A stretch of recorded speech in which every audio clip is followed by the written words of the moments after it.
How's going, guys? Welcome to the channel. In this video we are gonna see, what if Naruto was the slave and finds his heritage and built Harem in Star Wars, Part 3. Huge shout out to AmusedLight for this story. If you wants to see awesome fanfiction like this, don't forget to subscribe. Now let's get into the video. Olam Infirmary. The infirmary, much like the cafeteria, was one of the few locations inside of Olam that was primarily run by the slaves only. Similar to the cafeteria, the slavers from before found it necessary enough to grant to the slaves to slow down the mortality rate. Seeing it as a decent investment, they gave them the space, the permission to construct, and the materials and supplies, before they let them do the rest. To this day, the infirmary is one of the oldest sections of the mines that still existed to this day. Mildly sterile and rather cramped, the infirmary was about the size of a classroom, with a part of it being used as an ER room with half-working equipment, with storage cabinets bordering the room with a limited amount of medicines and bandages, which was only supplied by the slavers every once in a blue moon. The beds were ancient, with the covers and blankets being worn down from frequent washing and age. Laying in one of those beds was Sabine, who was in a discolored hospital gown, and was under an equally disfigured blanket, who was staring at the ceiling for almost an hour. Coming back into consciousness an hour ago, she had just received the news that she had miraculously survived and healed from what was basically a vegetable state. Her skull still had hairline fractures, which had been treated by the nurse, Bellatrix. The said nurse told her that she was free to go the next day, since the tiny fractures was basically healed at this point. Her blonde friend, or was he her boyfriend at this point, though, wasn't so lucky, and she informed her that he was going to be staying for at most a week, in which she was going to be working tirelessly on fixing him up. How she was going to do that in a week, she had no idea, considering how they had just run out of Bacta a month ago. That being said, he currently looked like shit, being nearly covered head to toe in bandages, and wasn't currently conscious at this point. If she didn't know any better, he looked almost comatose. Sabine Wren. Hearing her name, she turned and looked at one of the few nurses in the mine. A pretty, young woman with dark brown hair and a ponytail. Her name was Idel Laskoff, and was a resident of this lovely mine for a year and a half. Due to her past history of being a medic in her country's army, she was saved from the terrible life of spice harvesting by being thrown in here, fixing up any wounded slaves, and occasionally the slavers as well. Her brother, who was unfortunate enough to be thrown in the mine shaft, was thought to be killed, mainly because she never got the chance to find out what had happened to him. Idel. Sabine smiled at her. How you guys doing? The woman just gave her a sad smile. Not too well, I'm afraid. Some of us had to be transferred somewhere, and we hadn't received any new supplies as of late. We were lucky that only Naruto here got injured this month. I'm sorry to hear that. Sabine grabbing the nurse's hand. Is there anything I can do to help? Your role is not in here, Mandalorian, the other nurse said. Her pale skin seemed to glow in the dimly lit room, with her silver eyes piercing into her soul. It is up there, where your heritage awaits. Okay? Sabine could only say. The Dathomirian lady was always a cryptic one from the start. Most stayed away from her, due to her heritage as a Night Sister witch, but she wasn't so bad when you got to know her. In basic, Bella? She just smiled at her, before she turned back to her blonde patient. Cracking her neck, she picked up a bowl of water, before she began to wave it over the boy. The water began to glow green from her magic, and the boy began to groan, twitching as the glowing mist began to suddenly encircle him. Sabine bit her lip as she watched Naruto groan in pain. If she didn't know about this woman, she would have thought that he was being cursed, when in reality, this was how she healed everyone. It went on like this for a while, her healing ritual going non-stop as she spoke her haunting chant. Finally, she put down the bowl, and the green glow had stopped, the magic water turning back into regular ones. She let out a weary sigh as she sat down in her chair. I only learned the basics before I was taken, she tiredly explained to Sabine, who was the only new one in the medical room. On top of that, the waters from my home planet don't even compare to the normal drinking water you get here. That's why I can never save those in life-threatening injuries. She placed her hand over the blonde's head, and his groans had stopped as he fell into a peaceful slumber. Thank the Force that this boy has an incredible healing factor. Otherwise, he wouldn't be here right now. Sabine lightly scrunched her eyebrows together in thought as she was brought back to their fight in the elevator, and how badly it ended for her. She began to wonder if she should tell them about the possibility of Naruto being a Jedi. Incredible healing factor? Idel hummed in thought. This boy is just full of surprises, isn't he? Luckily, Na was kind enough to give him as much time as needed to recover, the bald woman stated. Speaking of which, that Nigerian's been in a good mood lately. I wonder why though. Like I'm interested on why that bastard's smiling. Idel snorted. The day you see me smile is the day he never gets up. Bellatrix smirked at that comment. The feeling's mutual, friend. Until then, we'll just have to hold on. In the meantime, can you help me change his bandages? Right. Idel and Bellatrix moved quickly but carefully on removing his blankets, nightgown, then his bandages.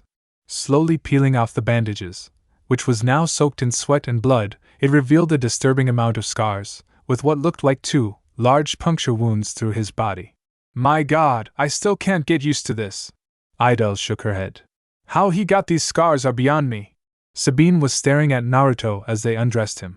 While she was stunned and repulsed by his scars, she was more interested at how well built his muscles were. Her cheeks reddened a little as she realized what she was doing. While the Mandalorians are a race of warriors, even they don't typically send their children out to die on the battlefield, Bellatrix said, gliding her hand over the boy's forehead. From what little I've heard, the warriors from Elementia have no qualms about throwing their children to die for their foolish ideals. I suppose he was no different. That's just horrible. For you. Bellatrix's hand began to glide lower and lower, until it halted over his stomach. Her eyes slowly closed as she let in a deep breath.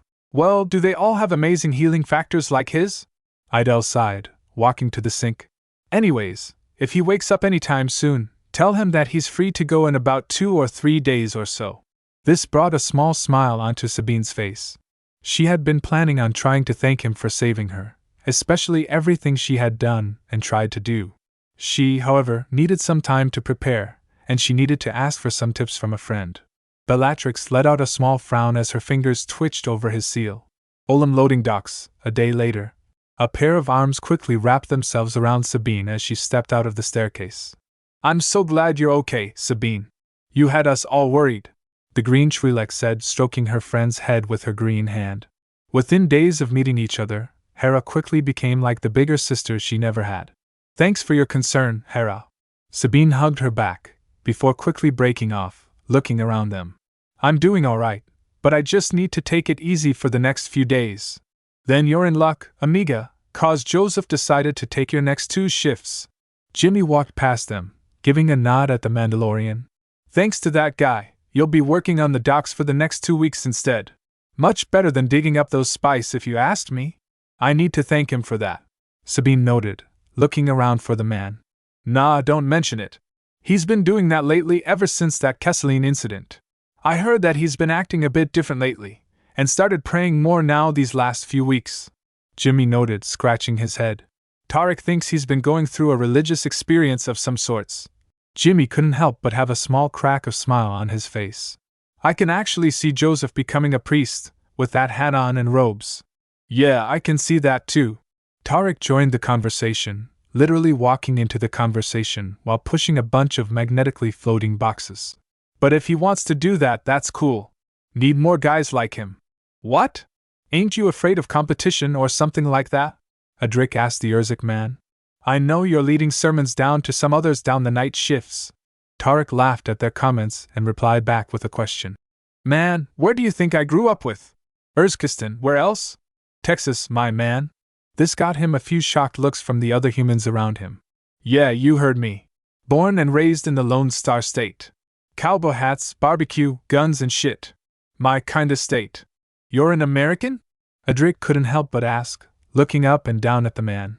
Yeah, my mama immigrated there in 95 foot just when she gave birth to me in Houston. Funny enough, my mom made me go to a Catholic school with a lot of Mexicans, not wanting to let me go to an Islamic school because she wanted me to become full American after some bastard pulled out her headscarf in public. He still remembered that dreadful incident, where he and his mother were just buying groceries.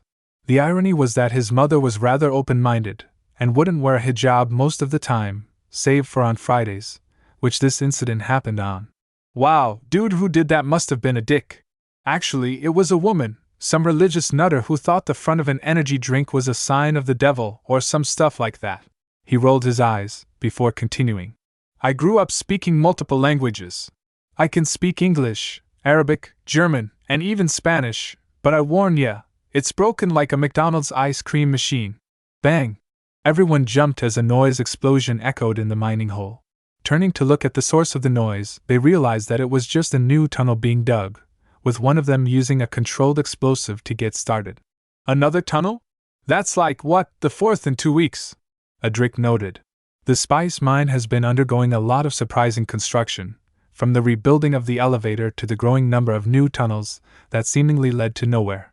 They tried to ask Nar about the new project, but he surprisingly refused to answer them, telling them that it was just a personal project. Any more questioning led to whipping and punishments, so everyone stopped asking. Yeah man. Pretty weird. Jimmy agreed. Those tunnels don't have a lot of spice left in them, so why the hell does he want us digging there? Something's definitely up. A random dock worker suggested. Maybe they're making more rooms for us. Jimmy shook his head at that. Then why haven't the supervisors told us about it yet? Normally the Pikes or the Zigs would let us know exactly what we're building so that we don't screw up. Also, I never seen those new dudes before. Covered head to toe, so I don't even know if they're humans. Ibrahim then threw in his idea. I heard rumors about a new mine being constructed not that far away. Maybe they want to connect some tunnels to our mine. Maybe. Jimmy shrugged. Not sure why they're all hushed lips about it though. While the rest of the men were having their light chatter, Hera and Sabine were having a private conversation of their own. Hera, I need to ask you about something. Sure, what is it? A strange look on her face, Sabine looked around for a moment, before she pulled her friend away from the others. I want to thank and apologize to Naruto in a special way, but Hera blinked, before she let out a silent gasp. The Twi'lek had to hold back a loud, excited squeal as she figured out what she was asking. You want to make it special, don't you? The Mandalorian teen rubbed her arm as she looked down at the ground. I don't know how to. Yeah, that's pretty obvious. Hera giggled, teasing the girl a bit. I know someone in the kitchens who can smuggle in some protection for you, and maybe if you'd like dash. That would be enough, really, Sabine said, trying not to blush at all. Geez. Hera just chuckled as she put her arm around Sabine. Don't worry, you'll do fine. Just do as I say. Dinar's face was scrunched up into a frown as he read through the holographic files he had just been given by the scientist standing in front of him. I must say, you're asking for a lot out of me, Dinar finally said. Tunnel networks, surveillance cameras, a large number of Bacta tanks. The entire list of equipment would have cost him a fortune if he was paying for all of it.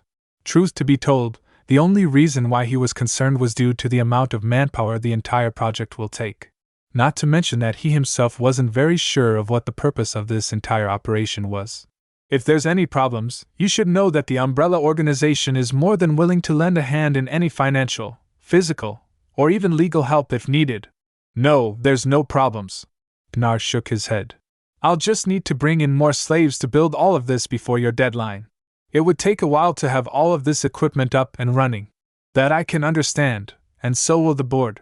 It's just a needed ratification if we're able to keep this operation going. Especially now that the first trial subjects have begun. This piqued the Zygerian's curiosity. You know, I've always wanted to know what kind of experiments you humans are running. The only thing I know about your group is that it's very well known, and yet you appear to be running a much more darker operation than what's commonly allowed. We are a multinational, soon-to-be galactic corporation that's here for the people's benefits, Mr. Gnar, the scientist said, pulling up another holograph. We aim to further progress the people's potential, unlocking the secrets that lies within our very own selves. Gnar's words halted in his throat as he watched a holographic screen of a recording. A naked human was lying on the table, with scientists and machines surrounding it. One of them held up a syringe, injecting it into the body. Observe, Mr. Gnar. The man spoke, excitement in his voice. Observe the small portion of power that God has kept away from us. Gnar glared at the footage, unsure of what to expect, when the body began to twitch. The human began to growl like a rabid animal, foam pouring out of his mouth. His veins bulged from his body as he struggled to leave the table, with only the restraint belts holding it back. What is this? Keep watching. The camera zoomed in closer to the man, who let out a monstrous roar, blood and saliva dripping from its mouth. His head darted around, its milky, white eyes searching for something to kill. You're trying to bring back the dead? Dinar asked, stunned from what he had just witnessed. The man said nothing, motioning the Zygerian to continue watching. His eyes turning back to the screen, he watched as the man or creature, whatever this thing was now, continued screaming, before it suddenly fell backwards. A vitals monitor somewhere began to emit a continuous, ear-piercing noise, indicating that the organism's vitals had flatlined. The body twitched once more, before it stopped moving completely. Blood began to pour out of its ears and eyes and mouth, and the scientists around the test subject groaned in disappointment. "What was that?" Dinar managed to ask, a trickle of sweat running down his hairy body. "That, my friend, was progress." The scientist nodded, a look of twisted glee flashing in his eyes. "We've been on the brink of achieving something far greater than even what the Republic has accomplished so far. All we need is enough time and more test subjects." "More test subjects? More details shall be given to you in the future," the scientist merely stated. "Until then, let us continue to work together on this journey of progress. Good day, sir." The scientist gave one last nod, before the hologram shrank out. Dinar continued to stand there, staring at the spot where the hologram once was. Finally sitting down, he poured himself a glass of wine, hastily downing his drink. "Earthlings," Dinar said after putting his cup down. "Such a whole different breed of humans." Closing his eyes, he rubbed his head as he tried to comprehend what little he was allowed to see. Out of everything he's learned and done in the past 50 years, nothing was quite like what he had just seen, and honestly, it made him shiver. What did I get myself into? "Did you summon me, sir?" One of his trusted men, a sentinel pike, had just entered the room, breaking the Zygerian out of his thoughts. "Ah, Zykal." Nar turned to the sentinel. "I called you in earlier. Listen carefully, I need you to do something for me. I know you're going on a break soon, but I need you to dig up some information about the Umbrella Corporation." "What kind of information?" "Dig up on anything incriminating that's related to this corporation. Anything that we can use to get one over their heads. Lawsuits, investigations, you name it. I want to know what I'm dealing with here. Where do you suggest I shall start?" Thinking for a moment, the Zygerian then got an idea. "Try traveling to the planet Earth. Go there on official business, and try to see if you can dig up on anything in the underworld. As backwards as they are, they're not too different than Coruscant." "Will do, my lord." Zykal bowed, before turning around and leaving the room. Alone once again, he turned around and stared at the evening sky. "Have I made a mistake by bringing these Earthlings in here?" "Docks, Knight." The dock workers were busy pushing the last few carts into the last freighter. People were shuffling in and out of the mine as the day shift slaves were slowly being replaced by their night shift counterparts.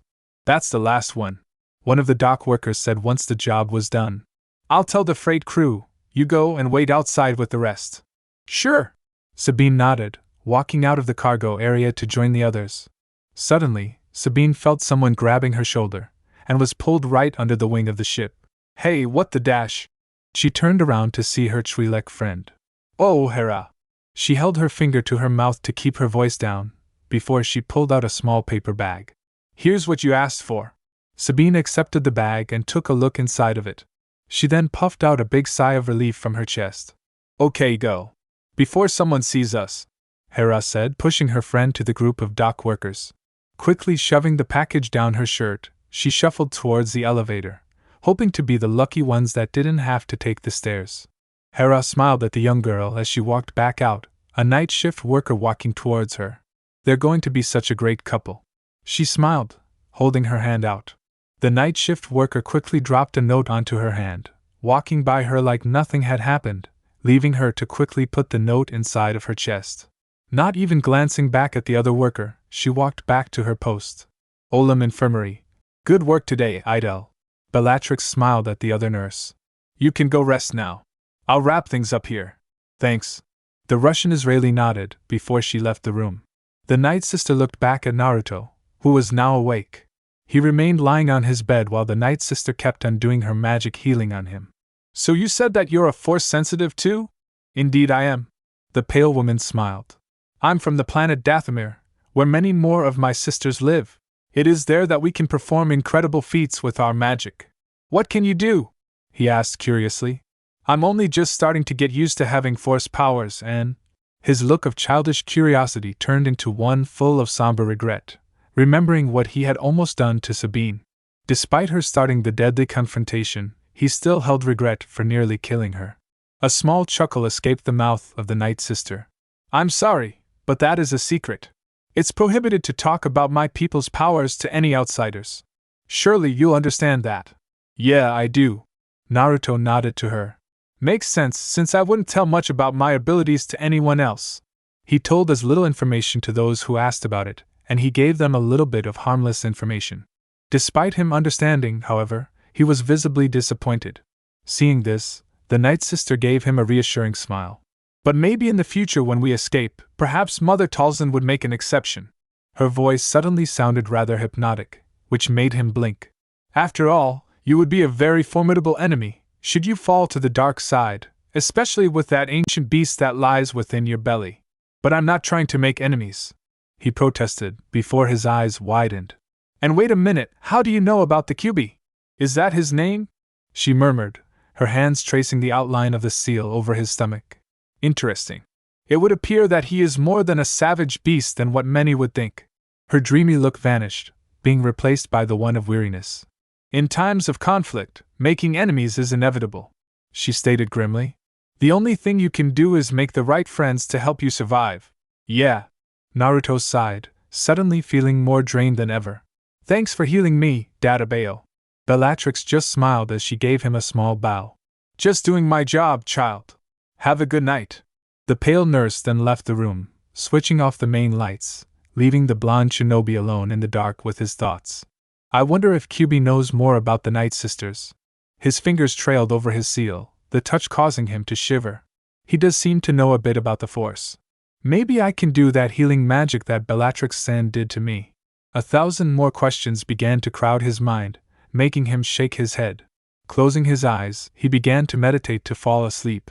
Just as he was about to enter the world of slumber, the door opened, making his eyes shoot wide open. His fingers already on his crafted knife, he relaxed when he recognized the feminine form entering the room. Lemon skipped. The next day, sitting on the examination bed, Naruto was buttoning up his shirt whilst waiting for Bellatrix and Idol's return. He had gotten up early since the Zigs were calling in all the slaves in the infirmary to be called working again. He was now a bit focused on trying to fix the last button of his shirt that Sabine had accidentally ripped open last night. Not that he didn't enjoy it, but it was a bit irritating to deal with at the moment. "Naruto." He looked up to see Bellatrix enter the room with her report. "Guards are waiting for you outside," she informed him. "You've been assigned back to your post in the underground," the Night Sister said with a frown. She tried to convince the supervisor to place Naruto on a less problematic post so he could work without any implications for his healing back. As expected, he just told her to get him out of the room, before he gives the blonde a reason to stay there a bit longer. Bellatrix scowled, but said nothing else, before heading back to the infirmary. "Yeah, figured. Those slavers always had it out for me." Naruto sighed, finally fixing up the button. Bellatrix then pulled out from under her coat a small brown bag. "Some painkillers, just in case. Plus a new water bottle." "I'll take the water," Naruto said, grabbing the bag and shoving it under his shirt and into his pants. "I'll keep the painkillers for someone else. I personally don't need them." "Alright then, just try to take it easy on your back. It needs more resting." "Yeah, tell the Zigs that," Naruto said with a huff. "But don't worry, I'll watch out with myself." He stood up and cracked his neck before walking past the Night Sister. "Thank you for taking care of me." "You're welcome," she said as Naruto opened the door and closing the door behind him. A small, goofy giggle escaped her lips as she stared at his bed. The minute Naruto closed the door behind it, a wide, uncontrolled grin spread across his face as he held back a loud whoop. It took him everything to not smile like a clown as he talked to Bellatrix, remembering the fond memory he made last night on the same bed he was sitting on. "The hell you smiling about?" one of the Pike Sentinels asked. The blonde just shrugged at him with an innocent look, which made them roll their eyes, but said nothing more of it. They lead him back to his post underground, and they walked past back the now completed elevator. Sabine just finished bringing out some empty crates with the others. She took a brief break to see Naruto being escorted by the sentinels to the elevators to be most likely brought back to the underground. There were a group of fellow slaves working to push boxes in and out of the elevator, with one of them in particular catching his eye. Leaning on the cool, metal wall to take a break, Sabine wiped away from sweat from her forehead. She let out a sigh of relief before she opened her eyes. The moment the two made eye contact, the blonde winked at her, giving her a small cocky smirk that made the Mandalorian blush. She turned away quickly so that she wouldn't give him the satisfaction of watching her flushed expression, but judging by Hera's equally irritating smirk, she failed to do the job. Once the sentinels were gone, Hera just patted her on the shoulder, her grin never leaving her face. "By Allah, brother, welcome back!" Ibrahim shouted while hugging the former shinobi high up in the air with such joy that he couldn't contain anymore. Joined by an equally happy Adrik, who slapped his big hand on Naruto's back, many of the underground workers were happy to see for once one of their own to be alive than being one of the dead. "Glad you're still with us, Ruto," Adrik said with a smile. "Bomber and Jimmy send their regards to you, saying they'd kept their hopes for you." "Thanks, Adrik." He slapped hands with the Russian. "It's always good to hear it from you, man." He saw that Tariq and Jimmy came walking up towards him to greet him. "Good to see you still breathing, brother." Tariq gave him a friendly hug with a pat on the back. "Yeah, thanks for that, Tariq." Naruto tapped the Urzuki American on the back, before turning to the Mexican. "Jimmy. Carnal, I got some news for you." They shook hands while the man explained. "I managed to convince one of the operators with some smokes to switch his round with yours, so you can take it easy to work upstairs with Hera for a week. You know, to keep yourself from breaking down." "Hey, I appreciate it." Naruto thanked the experienced miner with a fist bump. "Can I ask what's with all the construction going upstairs?" Tariq shook his head. "We don't know, man. It's been going on for months apparently, but now these last few weeks construction seems to be close to the mine. All the supervisors are silent about it. Could it be that they are just expanding production? It wouldn't be the first time," Naruto suggested. "Those Zigs would certainly do that. What are you all waiting for?" One of the regular slaves noticed them. "Get to work before you'll get in trouble."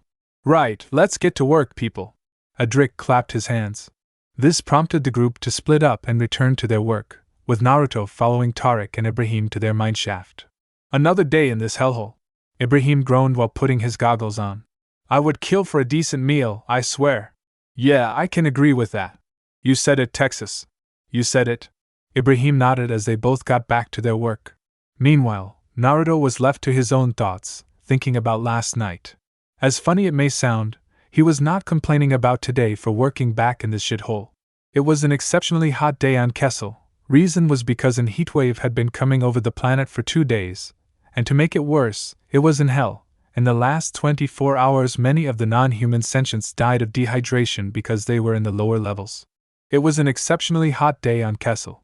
A heat wave had been raging throughout the planet for 2 days, and to make it worse, hell was not spared from the unforgiving weather. In the last 24 hours, almost 200 slaves in total died from a heat stroke or from dehydration. Most of them were beings like Wookiees, who were unfortunate enough to have been born with so much hair in a place that didn't care. None of them were amongst those Naruto knew personally, but it was still a horrifying scene to watch the bodies rain from above, thrown away like yesterday's garbage. Right now, Naruto was transferred to the docks, where he now was busy loading up crates of coaxium fuel into the freighter that was waiting for its loads. With the help of the first person he had met on the planet, he was almost done with the last crate. "Do one!" Naruto cried out as he wiped the sweat from his head. His shirt was gone, discarded aside a long time ago, only wearing his pants and shoes. He quickly looked towards Zeb the Lazet, who wasn't doing well, due to his fur. Drenched in his own sweat and panting like a dog, he didn't look like he was doing very well. "Zeb, I'm alright, kid," the Lazet croaked, holding onto himself as he tried to hide the fact his knees were about to give in. "Just need to rest." "Hey, Hey! Naruto pulled out his water and opened his canteen and gave it to him. "Drink!" Not refusing for a minute, he quickly downed the canteen, spraying some onto his face and eyes to cool down and regain consciousness. The minute the canteen was emptied, Zeb fell over.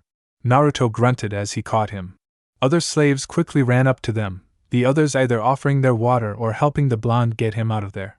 "Easy, big fella," Naruto said, patting the Lazet on the back. "We've finished that shipment. Take a few moments to rest, alright?" "Will do," Zeb groaned as he fought to stay conscious.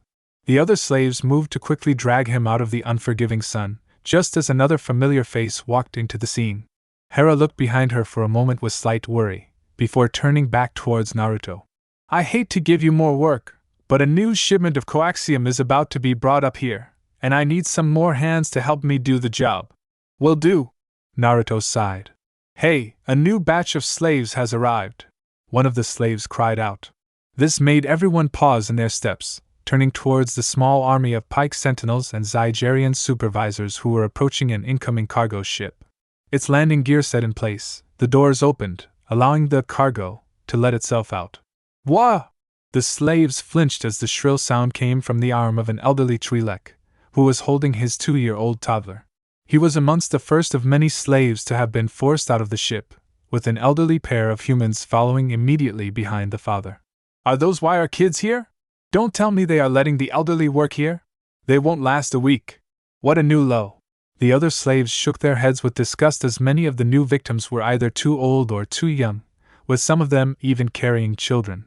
It wasn't a new sight, but it was never pleasant to see, especially in larger numbers. This is unusual, Hera murmured, scratching at her leku. Naruto had to agree.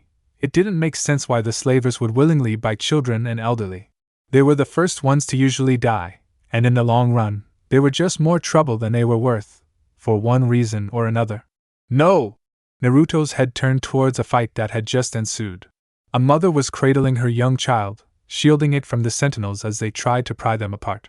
The father was already pinned down to the ground, with one of the Zygerians electrocuting him mercilessly. Fucking bastards! A flash of red before one of the pikes flew backwards with a pained cry. A red-headed woman had stepped in the fight, and was currently trying to take down the other slavers. Stop her! The Zygerian roared as he stopped shocking the human male. Go fuck yourselves, shitheads! That voice came from a redhead who was already a hothead and picked up a fight with over half a dozen guards, with her kicking some of the guards close to the family, and not being polite by hitting them in the groin if she could. Not being able to believe what he heard, that voice was way too familiar to him. Go fuck yourselves, shitheads! The redhead roared as she knocked out another pike guard, smashing the control for her collar before he could push it. No way! Naruto's eyes widened when he got a good look at her. ZZZZZPT. Arg! The girl collapsed as her collar activated. One of the nearby pikes finally managed to push the button. The minute he lifted his thumb off of the controller, the others began to kick and punch her. Enough! The Zygerian guard from before walked up to them, prompting the pikes to back off from her. Bending over, he checked on the unconscious human, and noticed that she was unconscious, foaming a little at the mouth. He glanced at the guards, who were grunting in pain as they gingerly rubbed at their bruises. Little disobedient bitch! He roared, kicking the young woman in the head. You just earned yourself a lesson in the detention cells, girl!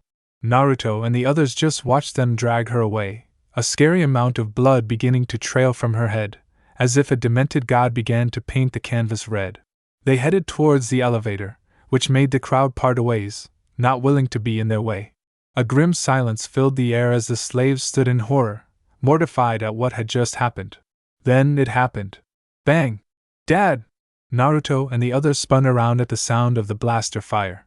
Their eyes widened as the father fell backwards, a smoking hole on his chest. One of the pike sentinels had shot the father, while another one was pinning down the child onto the ground. The mother screamed in horror as she ran over to her fallen husband's side, trying to wake him up. But it was too late. The pike that had just murdered the husband now pointed the blaster onto the mother. Stand up, woman! Ephraim! A tear fell onto the dead man's face as she stroked his bared chin. I'm sorry! Her other hand was reaching down her late husband's chest pocket. I said get up! SLNK!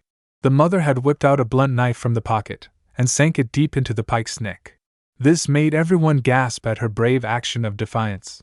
The pike stumbled backwards, dropping his blaster, as he clawed at his throat. He tried to call for help, but all that came out was wet, sick gurgles as he began to bleed out. Pow! Pow! Pow!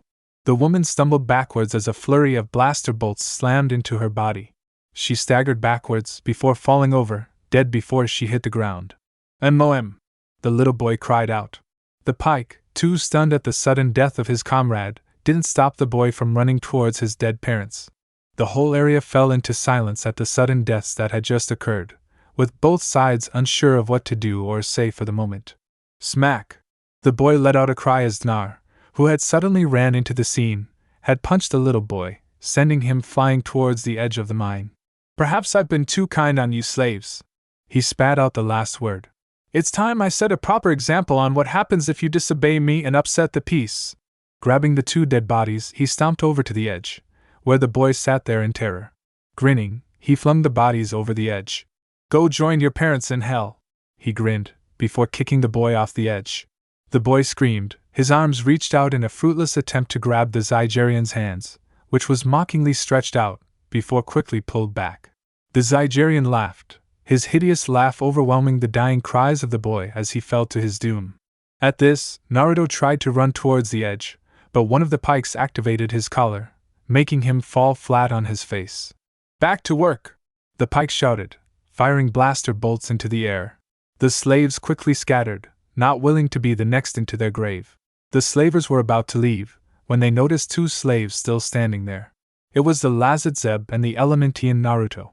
Zeb, who was trying to help Naruto with his broken nose, glared together with his friend at the slavers, who just glared back as they raised their blasters at them.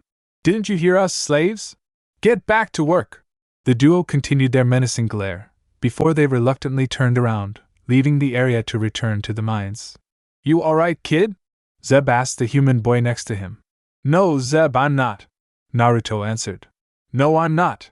Those bastards need to pay for what they're doing."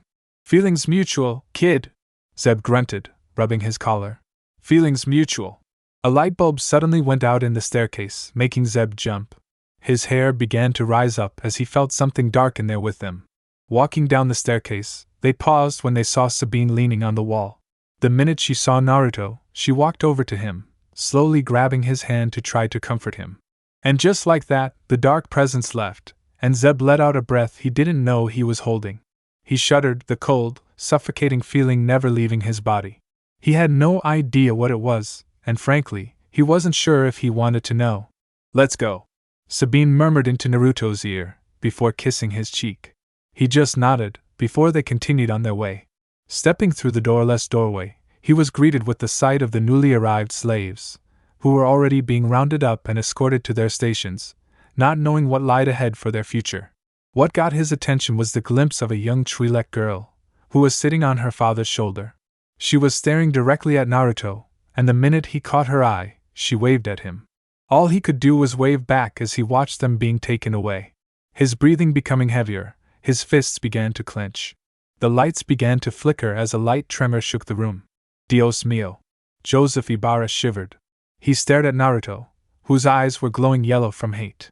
Crossing himself, he muttered the words. "El justo se alegrará cuando vea la venganza, se lavará los pies en la sangre de los impios." Sabine, confused at the message, asked, "What does that mean?" Joseph's face was grim as he translated. "The righteous will be glad when they are avenged, when they dip their feet in the blood of the wicked." The bodies rained from the sky again, a cruel joke from the gods above. Bombers should have been used to the twisted miracle at this point, but every time a body crashed into the ground, the hardened man felt shivers down his spine. Bomber's face of stone concealed one of terror and despair, a reflection of the expressions etched onto the faces of the corpses before they met their demise. He was lucky that he was wearing his mask so he doesn't have to deal with the awful stench of death in the air. Punching a few buttons, the cremator roared to life. He turned around to the conveyor belt, where he stacked a pile of corpses that were waiting to be sent to their fiery grave. His shirt was off, but he was already beginning to sweat. The fire didn't help with the already sweltering weather. Fanning himself with his shirt, he began walking up the conveyor belt to turn it on. "Help!" The man froze in his tracks, his fingers hovering above the button. His head looking around, he began to wonder if the heat was finally getting to his brain. Shrugging, he pushed the button, and watched the belt move the bodies towards the hungry furnace. "Somebody, help me!" Okay, now Bomber was sure that he heard a voice. Looking around, he began to walk towards the general direction of the voice. "Who's there? Help!" It was a low, raspy moan, but Bomber's eyes widened to the max. "Please help! Hold on, kid, I'm coming!" Bomber yelled, his body moving into a full sprint as he ran towards the sound. "Just keep talking, I'm on my way!" Leaping over piles of bodies, he began to climb over the hills of corpses. "Please, my mom!" That sounded close, just over another hill of bodies. Making a turn around the pile of corpses, he saw a boy weakly kneeling over a body that wore orange clothing. Getting closer, he saw that he was staring at the body of a woman, who looked to be on death's doorstep. "Coward!" Bomber cursed, realizing what he was looking at. The child turned around, staring at the large man with tears and despair in his eyes. He began wailing, begging for the giant's help to save his mother. Bomber could do nothing but bite his lip under his mask, knowing that it was too late for her. "Ezra!" The mother touched the boy's hand, making him turn back to her. Despite the grievous injuries she sustained, from the blaster bolt to the deadly fall that was cushioned from all the bodies, it was a miracle that she still had the strength to give her boy a trembling smile. "And Mom? Ezra, dear," she coughed, spitting out some blood. It's going to be okay." Her son just nodded, weeping silently as he refused to let go of her cold hands. "Just promise me something, my baby boy." Ezra nodded, his lips trembling as he choked up on his words. He leaned in close so that she could say her final words to him. Bomber was no stranger to death, but it didn't make it hurt any less to watch one grieve. Every single one of the poor boy's sobs cut another piece of his soul away as the child begged for his mother to come back. It didn't take a genius to figure out that Mira Bridger had passed away, with the large man being unable to watch another person die in this shithole. "What a cruel world!" The Undertaker of the Mines sighed. "What a cruel world!" Level 1 Assemble Area.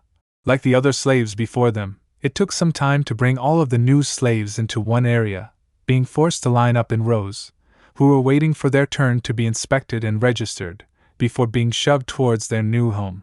They were all miserable, hungry, and thirsty, but watching the whips and blasters in the slavers' hands made them do nothing but patiently wait for their turn.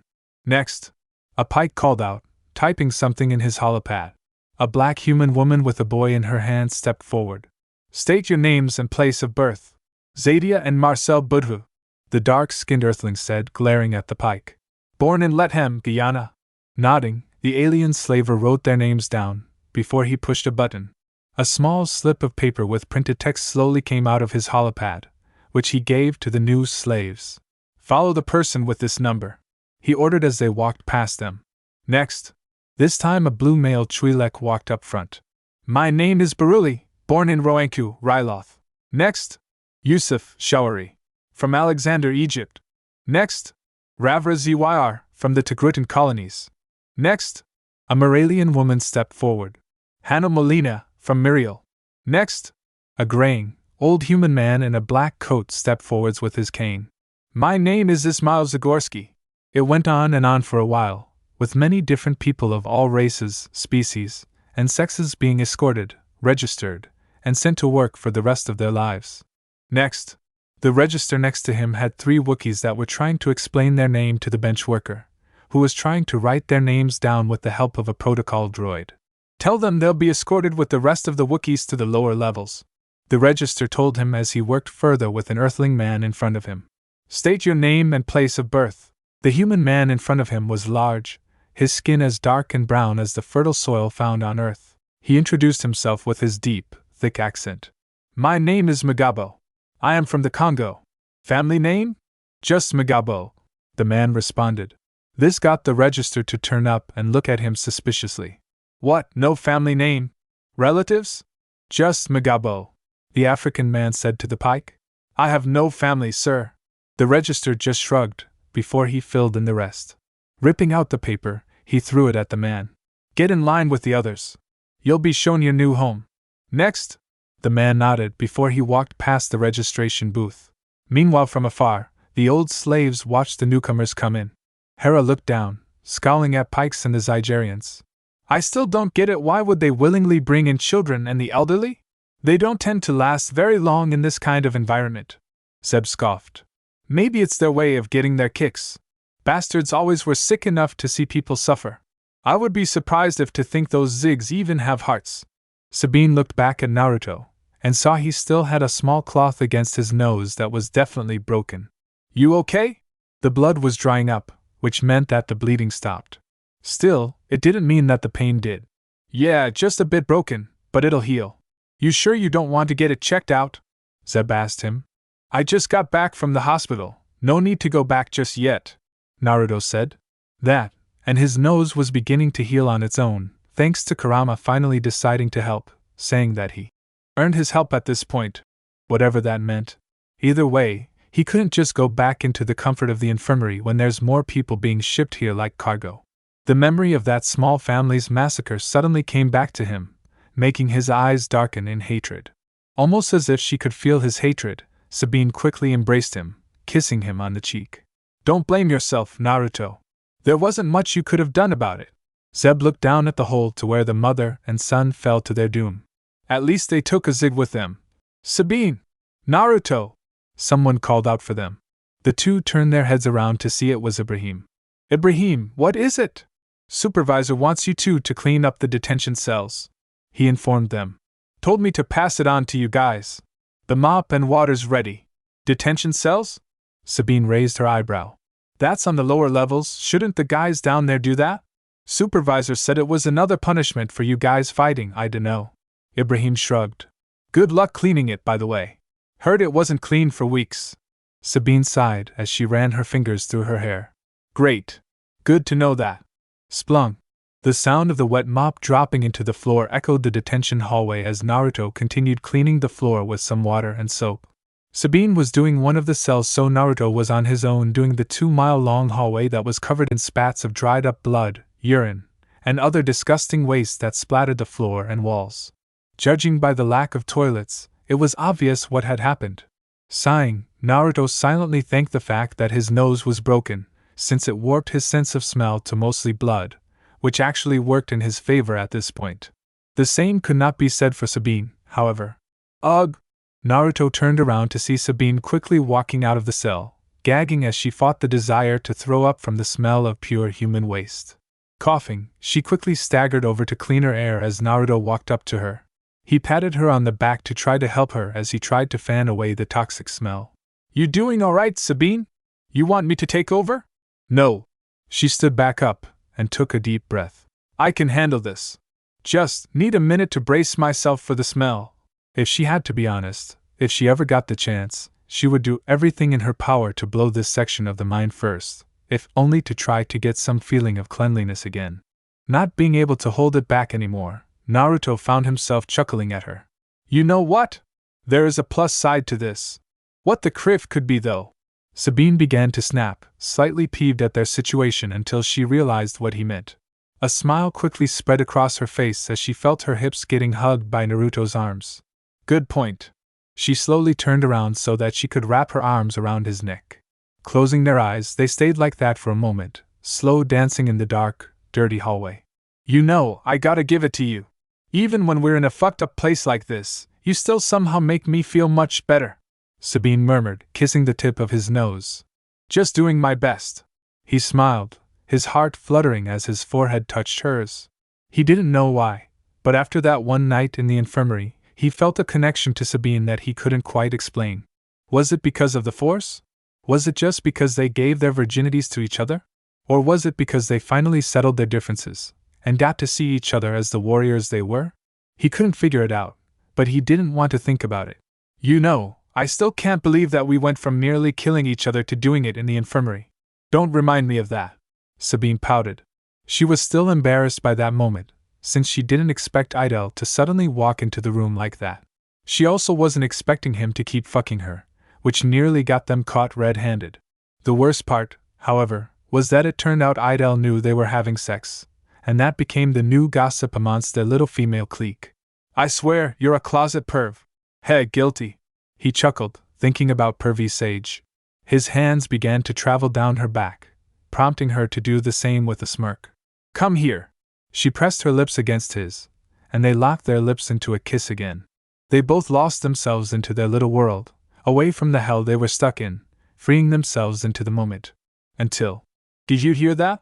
Naruto suddenly pulled away from her, much to her disappointment. Hear what? Sabine asked. While still dazed from their make-out session, she quickly snapped herself out of it, already prepared to fight or run if needed. Naruto looked around and frowned. Maybe it came from one of the cells. Sniff, sniff. That sounded like sniffling, Sabine noted, her muscles relaxing. But I thought these cells were empty. The sounds grew more apparent the closer they got to the source of the noise, especially for Sabine. It's from a girl. Naruto's feet suddenly moved faster on his own as he walked down the hallway, listening to the silent sound and figuring out where it was coming from. He then stopped by one of the doors and saw it was the only one closed. He started opening the door as the lights of the hallway descended into the room, and he recoiled in horror. Laid on the concrete floor was the red-headed girl he recognized from earlier. Tayuya, if he remembered correctly, looked terrible, to say the least. Her arms and legs were so badly bruised, he suspected that it would hurt just to move them. Strands of her hair were scattered across the floor as if they were ripped out of her head. The small piece of fabric that was left of her clothes barely covered her lower body, which didn't stop the pool of red and white fluids that was oozing out of her. Naruto, still standing there like Medusa's victim, barely reacted as Sabine entered the room seconds later. She too froze at the size, gasping in horror. That gasp finally got the redhead to snap out of it.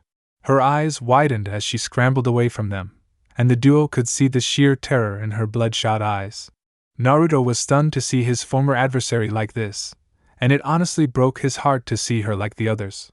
Sabine took one step forward, and regretted it immediately. "Stay away! Stay away!" Tayuya screamed as she moved her body against the wall, covering her head with her bloody hands as she went from staring at them to looking away from them.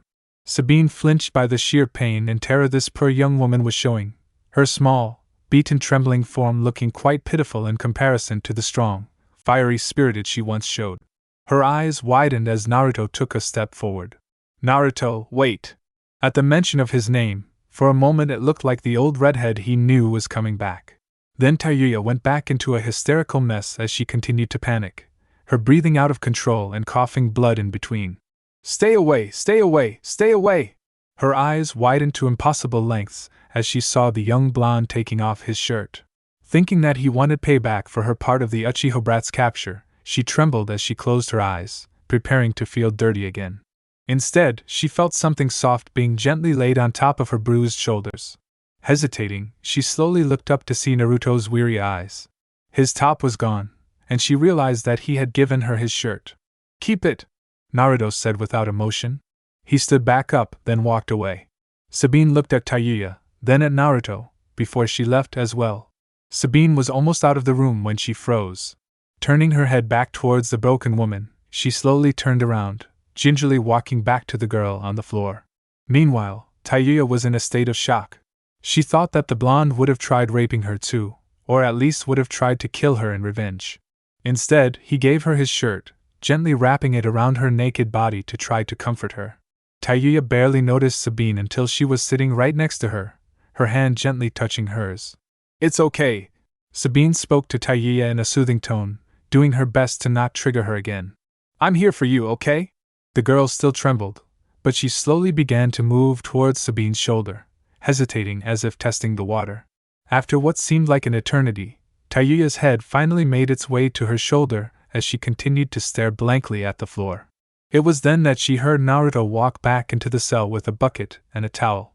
Slowly approaching them, he knelt down to their level, slowly showing them the new, clean rag. "We need to clean those wounds before we can tend them." He dipped the small towel into the bucket of water, before slowly wringing it out. "If you're ready, just stand still while I clean it up." Naruto's hand froze, trembling as he became unsure of whether or not he could proceed. Working up his nerve, he slowly pressed the towel against her bruised skin. Letting out a breath of relief, he slowly began to clean her up as he tried to ignore the whimpers of pain coming from the girl every time he passed over a bruise. "Okay, you're doing great," Sabine kept on talking to the girl, her hand never leaving hers. "We'll get you some help soon, and something for you to wear. Why not kill me? Huh? You know I'm talking to you, bastard." Tayuya slowly looked up at the blonde with an empty glare. "We're enemies from different villages. My comrades almost killed all of yours." Sabine looked between the two, and quickly figured out she must be from his planet. Naruto said nothing as he motioned Sabine to turn Tayuya over. She did so with some difficulty, considering how Tayuya was glaring at Naruto suspiciously. His face remained grim as he refreshed the towel with some new, warm water. "We're not shinobi anymore," Naruto finally said, pausing as he put his rag down. "Right now, we're just survivors." His tone stunned the Soundnin, as she hadn't expected his voice to sound so defeated. In the short time that they had briefly interacted, He came off as his hyperactive idiot that would have been the first one to die had it not been for his annoying teammates. The blonde saying nothing else, Naruto kept on helping Sabine on comforting and cleaning her up. He paused when he noticed how some of her wounds were looking quite eerie, needing more serious help. Kurama, mind helping out with her wounds?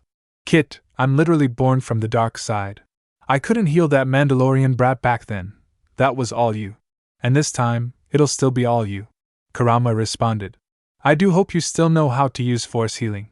Ignoring that last jab, he turned back to Sabine. Can you hold her still for a moment? A look of realization went through her mind as she nodded. She continued to whisper soothing words into her ear as she continued to hold her hand. Naruto then placed his hand over Taiya's head and closed his eyes. In out.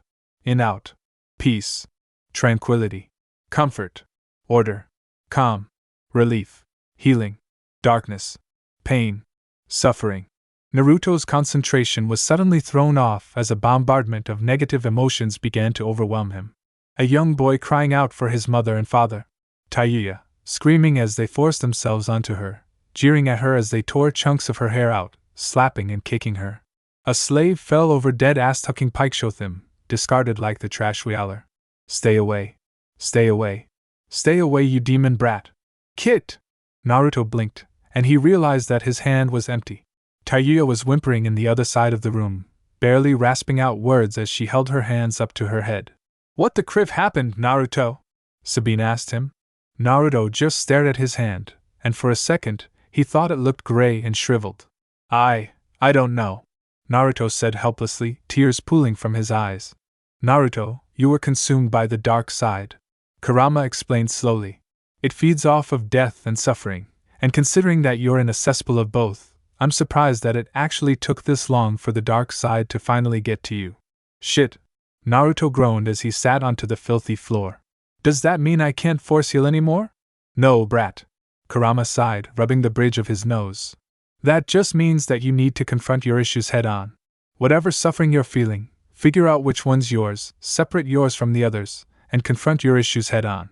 That, or go nuts from all the suffering you're going through. Your choice. Prick. Naruto thought, even though he knew he was right. Closing his eyes, he began to slowly breathe in and out, trying to settle the storm that had erupted in his mind. In out in. A young boy crying out for his mother and father. It's okay. It's okay. It's not happening to me. Taiya, screaming as they forced themselves onto her, jeering at her as they tore chunks of her hair out, slapping and kicking her. It's okay. Stay in the moment. Why don't you do anything about them? How many could you save if you went rogue? I'm here. All of their deaths are on you. All because you, for once, decided to stick with the plan. How do you feel about that? Terrible. I feel terrible. You're right. I could have saved them. I could have stopped that poor kid from losing his parents. From becoming like me. But I know why they had to die. They had to die so that the plan could work. I'm not ready to lead to the rebellion yet. I'm not strong enough, but I promise I'll avenge them. I'll make sure that their deaths, their suffering, their sacrifice, would mean something in this cruel world. It's okay. It's okay. I'm okay. I'm fine. I'm here. I'm here to heal Taiya. I'm here so that I can help her. I don't know what you are. I don't know if you're something that's alive. If you want to punish me, do it. But please let me help her first. I'm here. I'm here. Naruto opened his eyes and found himself standing over Taiya. He discovered that she had stopped whimpering, and much to his relief, her wounds were fading. Every broken bone began to mend itself. Every bruise shrank until it faded from sight. Her breathing became easy, her ragged breaths turning into small sighs of relief. Taking his hand away from her head, he let out a small smile, before he fell on his rear. Later that night, Naruto stared at the stone walls, barely illuminated by the torches outside of his cell. Despite the loud snoring his bunk mates were making, Naruto found himself deep in his thoughts, recalling his experience with both the light side and the dark side of the Force. Thinking about the two sides made his head hurt, so he decided to turn his thoughts onto Taiya. Hopefully, she was getting the rest and treatment she needed by Idel and Bellatrix, who agreed to keep her existence a secret for now. Both he and Sabine mutually agreed to not talk about her, hoping that the Ziggs would assume her to be dead, joining the ever-growing pile down below, waiting to be burned away. Naruto took a deep breath before he raised his hand at the ground. Concentrating on the rocks on the ground, he pictured them in his mind, clear as day, and he began to picture his intent, focusing his calm determination and will. The small rocks trembled before they slowly began to rise. The gravel began to float in the air, and Naruto had to keep himself from whooping in joy and childish wonder. Taking another deep breath, he willed them to come to him, and it did just that. It fell back towards the ground a few times, almost hitting the ground more times than he would care to admit. But before he knew it, the gravel was floating just a foot away from him, hovering like miniature moons in front of him. His face full of wonder slowly melted away as they formed into one full of determination. Turning into a scowl, he began to focus on his pain, on the pain of everyone who was condemned to this hell. Rage, pain, suffering coursed through his mind, body, and soul as he clenched his hand into a fist. Crunch! The gravel imploded on itself, crushed by an invisible force, reducing it into mere sand and dust. Naruto stared at the remains of the gravel for a moment, before he relaxed his fist. The dust fell onto the floor, making a soft noise as it returned to where it came from. Laying his head back onto his hard bed, he let out a small, weary sigh, the feelings of the dark side fading away. It was exhausting to use the dark side. Sure, it was one hell of a rush, and it felt good to use it, but once he was done, all he felt was emptiness. Bitter, drained emptiness. Still, the power he felt while using it to crush that puny rock. Naruto shook his head. It didn't take a genius to figure out that getting addicted to using the dark side was bad, and that he should keep it under control, else it would control him. Still, though, the powers the dark side offers is pretty tempting. He heard stories from Sabine about just some of the things both the Jedi and the Sith were capable of, and how the Mandalorians had to learn how to adapt in order to be able to take them down.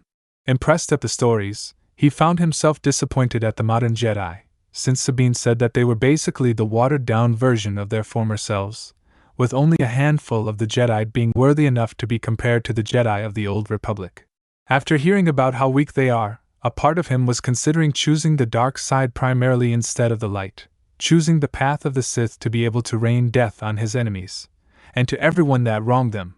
His thoughts were interrupted when he realized that Tariq was shifting endlessly nearby. Even without his connection to the Force, he could feel the man's distress as he groaned and whimpered in his sleep. Sitting up from his bed, Naruto looked around at his cellmates. He gave up on the idea of sleeping in this hellhole. It was too hot, too humid, and too noisy. He tried taking off his shirt, which only helped to dampen his bed even quicker. Plus, the events of today still haunted him, particularly with his encounter of the dark side. Meanwhile, the others somehow seemed to be sleeping well. Maybe it was due to most of them coming from a naturally warm climate, with 2 of them from the Middle East and another being from Mexico. Except for the only Russian, who didn't seem to care about it anyways. Russians were sure a strange kind of people, that's what he could say for sure. Groan. His thoughts were snapped back to the present as he heard Tariq groan again. Naruto wondered if he was the only one aware of his nightmares. This has been happening for weeks, and nobody seemed to bring it up. Naruto looked at the man's writhing form, before looking at his hands. Saying nothing, he slowly got up, walking towards the man. Kneeling down, he slowly placed his hand over his sweating forehead. "It's okay, Tariq, just breathe." He spoke through his mind, hoping to help his friend through the Force. "It's okay, just let me help." Wah! A young boy was seen wailing over the dead body of a woman, who laid in a pool of her own blood after being shot in the back of the head by another woman, who waited for her outside the local Walmart, while everyone surrounded them, paralyzed by horror at this woman's murder. 2 bystanders took the gun from the woman, and pinned her down as she screeched like a banshee. "Terrorists! Infiltrators! Murderers!" the woman screeched as 2 police officers finally made it to the scene. "That was for New York! Never forget, never forget! Ma'am, you're under arrest, don't resist! Don't arrest me! Arrest these terrorists! They deserve it, they deserve it!" She was pulled up and brought to the police car as the sheriff approached the young Tariq, who was still weeping over his dead mother. The sheriff knelt down to the young boy and tried to calm him down. "Look at me, kid! Just don't look!" The only thing the young boy could do was stare at his mother, whose head was leaking blood and brain matter from her headscarf, while the paramedics tried to check on her.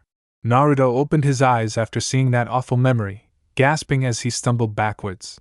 Tears falling like raindrops, he turned back to Tariq and saw the Urzik man sweating even harder as his whimpers grew even worse. Kit, what the hell are you doing?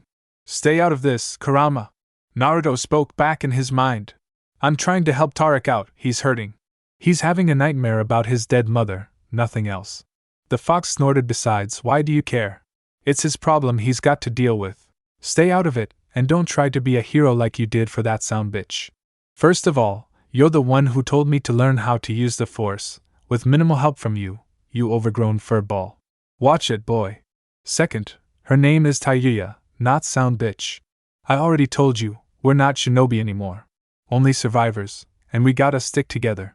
And lastly, I'm not going to abandon my friends if I can help them. So either back off or help me out, because I'm not gonna quit. Naruto snapped back at the QB fearlessly. Ugh, you little fucking brat. You always gotta do shit like this, huh? Fuck, it's too early for this shit, the fox grumbled. Fine, focus on the guy's mind again, I'll help you out. Oh, and I thought you couldn't help out. I can't, you little shit. However, like force healing, I can help you out with this problem. However, you're not gonna like it. First of all, fuck you. You know, maybe I'm growing to dislike you more for being an asshole than being a tailed demon. Then we're making progress, Kit. Second, why am I not going to like it? 'Cause you'll be using the dark side to do it. Oh, okay, here we go. Naruto sighed, trying to calm himself down. The minute the QB was done explaining the theoretical technique to him, he was feeling more nervous than ever. Kit, just because we're using the dark side to heal him, it doesn't mean that you have to be a nervous wreck to do it. I know, shut the hell up. Naruto snapped back, before he began to meditate, trying to calm his mind down. In out, in out, in out, in out. It's okay, Tariq. I'm here, just let me in. And suddenly, he was back in the grocery store, standing next to a young, weeping Tariq. Terrorists! Infiltrators! Murderers! The woman screeched as 2 police officers finally made it to the scene. That was for New York. Never forget, never forget. Forgive me, Tariq. But please hold on a bit longer. And with that, Naruto raised his arms, his outstretched hands slowly clenching into a fist as the bright, sunny day suddenly turned into night, the full moon glowing crimson. Terrorists! Terrorists! Terrorists! Terrorists! An army of the murderers suddenly appeared around Tariq, screaming and shouting the same words that she spat before she was shoved into the car. Only this time, there was no car. There was no police, no more bystanders to try to help. Just a lonely, helpless Tariq being crushed by the overwhelming hate and despair he felt that day. New York! New York! New York! Never forget, never forget! Naruto took a deep breath, before he aimed his hands at the screeching woman. Her mouth opened to spit another round of verbal torment at the poor boy, but nothing came out. The women began to gag as something began to choke them. Terrified, the women clawed at their throats as they began floating in the air. And suddenly, there was just one cowardly woman who robbed an innocent boy of his mother. She could say no words, but her eyes were pleading for mercy for the sweet breath of air that everyone took for granted, until it was their turn to die. You're pathetic, you stupid bitch! Naruto growled, his eyes glowing yellow as his fists clenched even tighter. How dare you rob a boy of his mother? You're a mother too, how could you do such a thing? When he would look back to this moment, he realized that he wasn't sure just how he knew this murderer was a mother. Maybe the Force told him, who knows? Whether or not the woman heard him, it didn't matter. Naruto's wrist jerked, and the lady's neck twisted with a loud crunch. Just like that, after so many years of tormenting him, Tariq's worst nightmare was finally defeated. Throwing away the body with a lazy flick of the wrist, he looked down and saw that the boy was looking around, confused at the sudden change of scenery. He then looked at the tall, blond boy standing a few feet away from him, the cool, now pale moonlight illuminating his form. Despite the dark aura the boy possessed, despite his demonic yellow eyes, he felt strangely comforted at the man. It's okay, Tariq. It's okay now. Naruto smiled reassuringly. His glowing eyes dimmed back to its regular blue. The bad lady's gone now. She won't bother you ever again? But she always comes back, Tariq stammered, his eyes on the verge of tears again. Will you be there again? No, Naruto confessed. But it'll be okay, kid. You're stronger than you think. No one can undo what happened, no matter how hard we try. Trust me, kid, don't blame yourself for what happened. She made her choice, and life keeps moving forward. It's time for you to move on. But, Mom. I know, Tariq. It sucks not having a mom anymore, I get it. But being stuck in the past won't change the fact that it still happened. All you can do is get up, get stronger, and move on. All I did for you was make this easier. It's up to you to get up and get stronger. The next time she appears, you stand up, and you tell her that she has no right to be in your head. Next time she shows her ugly face again, put your foot through it and tell her to piss off. Tariq giggled at that, his form finally relaxing. Okay. It was a simple word, but Naruto knew that he had done his job at least for now. Go in peace, Tariq, he said, closing his eyes as he swiped his hands. The scenery around them began to change, the night turning to day and the setting warping to a better time. A young Tariq was seen standing in front of the gates of the local elementary school, where he was visibly nervous toddler wearing the same soccer t-shirt of his favorite team with a backpack on his back. Something wrong, Tariq? The boy turned to his mother, an Arab woman who had long brown hair that was put in a braid. She had the beautiful smile that could speak for itself as a kind and helpful person.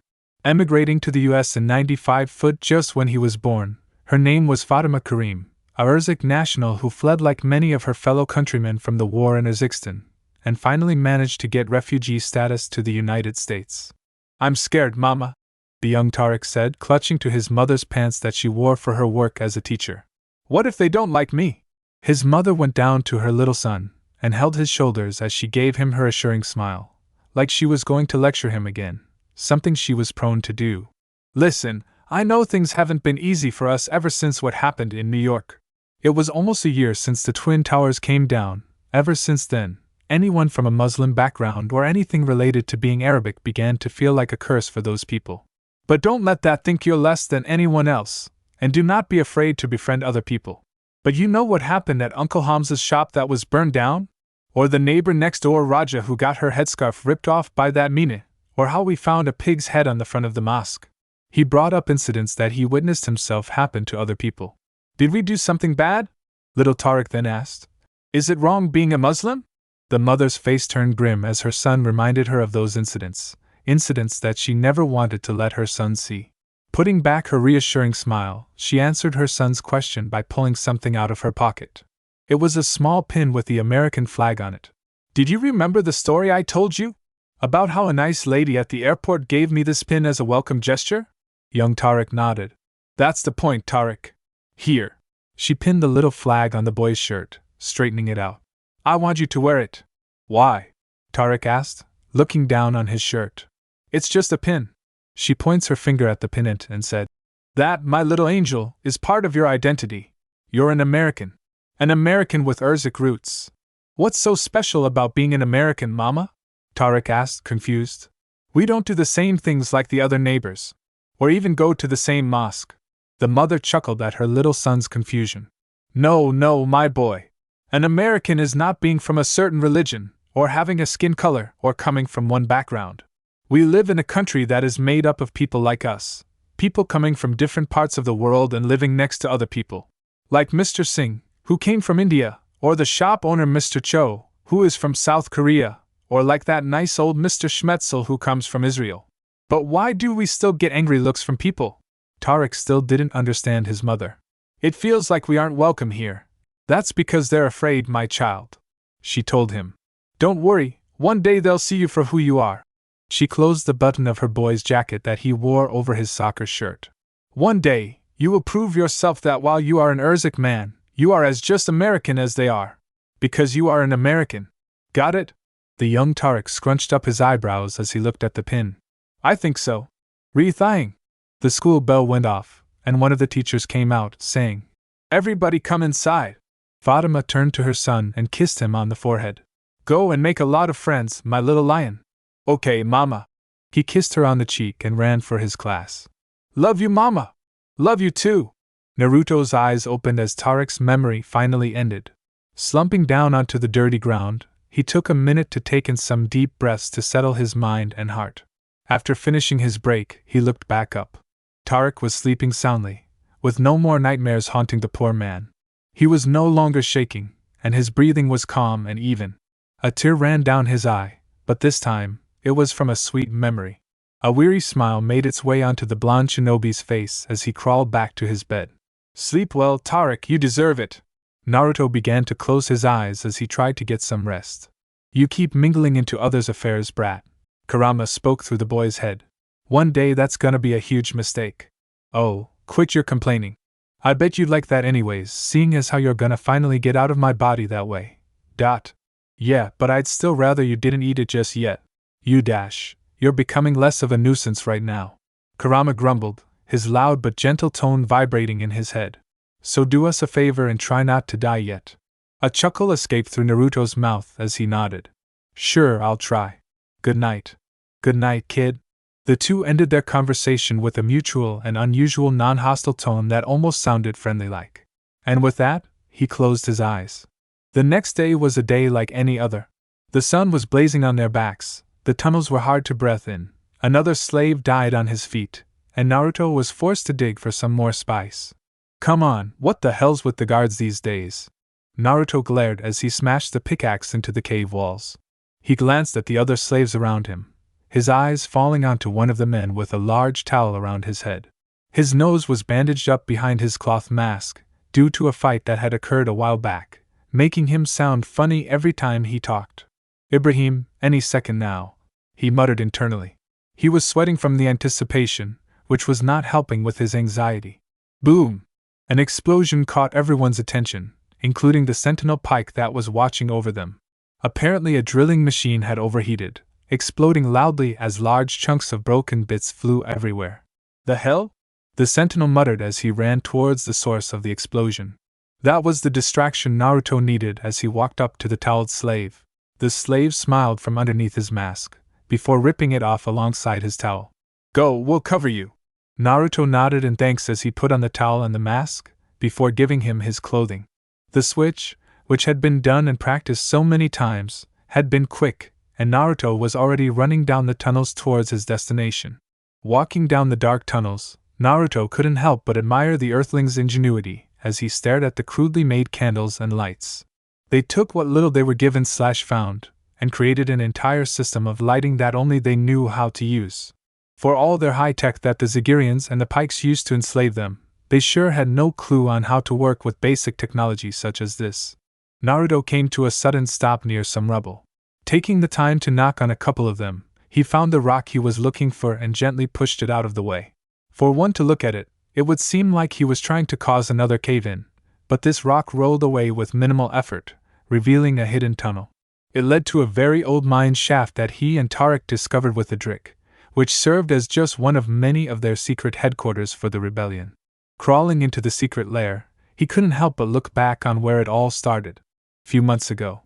Next, one of the cooks threw a pile of white goop onto Naruto's tray. He looked at the goop with some unease, unsure of what the hell this was supposed to be. Got a problem, kid? Naruto looked up at the cook, the light in his eyes extinguished like the lives of his previous cellmates, who had died from exhaustion and from blaster fire after they were unable to move any further, collapsing from a heat stroke. Furthermore, some of his other former cellmates got into a fight over a piece of bread after a Zygerian threw one in there for fun. The slaves scrambled for it, fighting and biting at each other for the chance to fill in their empty stomachs. After watching in amusement for a few minutes, they finally stepped into Keep the Peace, which ended with most of them getting electrocuted to death to set an example. No, it's fine. Naruto sighed before he left, the other slaves behind him becoming impatient at him just standing around. Sitting down, he was about to take a bite of the nasty sludge when someone pulled on his sleeve. Turning around, he blushed a little when he looked at a green Twi'lek, a race he learned that was filled with beautiful humanoids with tentacle-like appendages that was apparently very commonly picked to become slaves. Follow me, the Twi'lek simply said as she turned around, walking to another table. Raising his eyebrows, he decided to go along with it to avoid any immediate hostilities. Going through the many rows of slaves eating their meals in peace, he noticed that some were eyeing him with caution or envy. The green beauty eventually sat down on an empty seat, which was evidently hers from the beginning, judging by the lack of suspicious looks from the other slaves. Sit, she said without looking at him, immediately getting back to her meal. Eat while we're talking, it'll attract less attention from the guards should they happen to walk in here. Taking her advice, he quickly sat down next to her as he dug right in. His face twitched at how disgustingly plain it tasted, despite having tasted this particular slop a few times already. It was a full minute before the woman finally spoke to him. "So you're the new kid from Elementia, right?" the Twi'lek asked, a welcoming smile on her face. "The name's Hera Syndulla, but you can just call me Hera. You Naruto Uzumaki." Naruto quickly corrected himself. During his time here so far, he picked up on the fact that not many people here introduced their last names first, which was a cultural habit he had to break in order to avoid unnecessary confusion. "And yeah, you're right. How'd you know? Word travels fast here, kid." This time it was a dark-skinned human man that spoke, grabbing Naruto's attention. "After 3 people get beaten to death for a loaf of bread and the only survivor of the cell being you tend to stand out like a sore thumb." Naruto turned to the dark-skinned man. "Who are you?" "Name's Tariq Karim, kid." He introduced himself as he turned to the others. "The Rusky next to me is Adrik Yahantav. We wanted to talk to you about your apparent background." Naruto observed the 2 men and noticed the Rusky wasn't even paying attention, and was busy eating his food while the guy named Tariq was still waiting for an answer from him. "My background?" Naruto asked with suspicion. "What about it? You're from Elementia, right?" Hera asked bluntly. "Yes." "Then you must be one of those so-called shinobi warriors," Adrik guessed as he turned his head to the blonde kid. "The ones who can walk up to walls and disguise themselves like chameleons." "I don't know what you're talking about, Dash." "Listen, kid. There's no need for any hostility in here," Hera spoke, coming in between. "We know you're from that planet, and we need to know what your intentions are." "My intentions? Stop with this bullshit act, boy, and answer the damn question," Adrik grunted. Naruto was not having it, and wanted to leave, but then he noticed that he was being stared at from multiple directions, and that alarmed him that he was caught in the middle, so he kept his calm and sat down. Hera decided to calm the tension down and reached for Naruto's shoulder, and said, "We don't want to hurt you, but there's a lot at stake. So hear us out." "Okay." Naruto reluctantly lowered his guard, and asked Tariq, "Then why all the fuss if I gotta ask?" "Because you weren't the last person of Elementia to be brought here," Adrik responded to him with the story. "Some idiot started running up the wall and tried to escape, but before he could reach the top, his collar electrocuted him and the Ziggs kept shooting at his body for the following day as target practice. That kinda sucks." "Not only that," Tariq spoke without raising his voice. "They also randomly picked 50 slaves and killed them, leaving their hanging bodies on the entrances of the cells as a reminder." That memory still haunted him like it happened yesterday. One of the main reasons was because one of those victims was a person he knew was among the first to be hanged, alive. Hera took it over from there. "That's why we need to know if you're planning on escaping. We cannot afford for any more people to die." Carefully, Naruto responded, "Well, I got news for you." He reached for his shirt and pulled it up to show some red patterned tattoo on his chest. "I don't know how, but they sealed off my chakra, the source of our powers," Naruto explained to them grimly. "Meaning they've already got someone from my planet to work here for cases like me. So for the meanwhile, my abilities are useless." He put his shirt down in contemplative silence. He didn't know who it was that put the seal on him, but there were 2 facts that comforted him. He could still somehow talk to and interact with the damned fox, and secondly, he still felt his chakra flow. Maybe it was due to his connection to the fox, but either way, he had no way of accessing his chakra for now. "So what is it that you called me in here for, besides for accusing me of something I can't even do?" Tariq took a moment to first look at Adrik, who nodded to him. Before then he turned towards Hera. "Go on." She turned back to the kid. "We're planning on something big, and we need good people with experience in anything that can be helpful here." It took a moment for Naruto to realize by what she meant. Putting his spoon down, he turned towards the Twi'lek and looked her right in the eyes.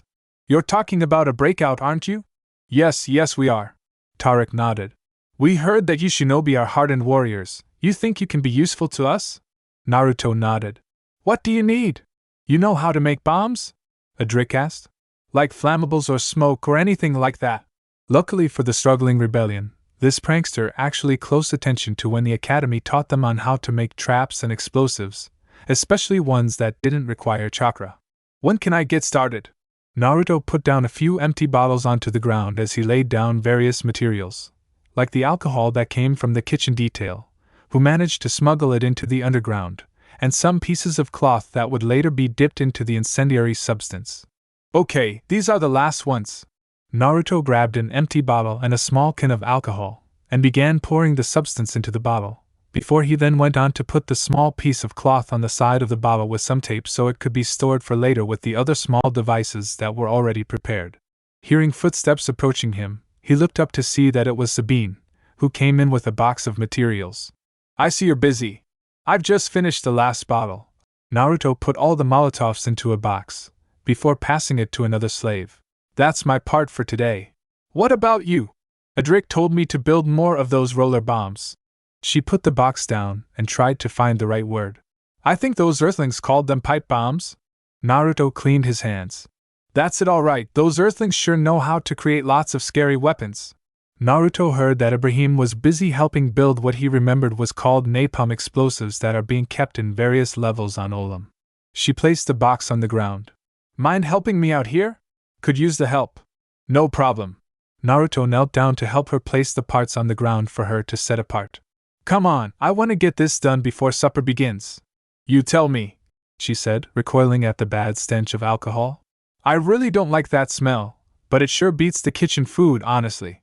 Funny, Bomber even said he even drinks this stuff, Naruto said with a snicker.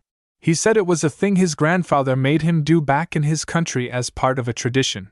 Really? Sabine chuckled, pulling some parts together. I'll need to visit that place once we're out of here. The two continued their work for the remainder of the time as they, like anybody else in the secret mine, were busy with the preparations for the big event that was to come very soon.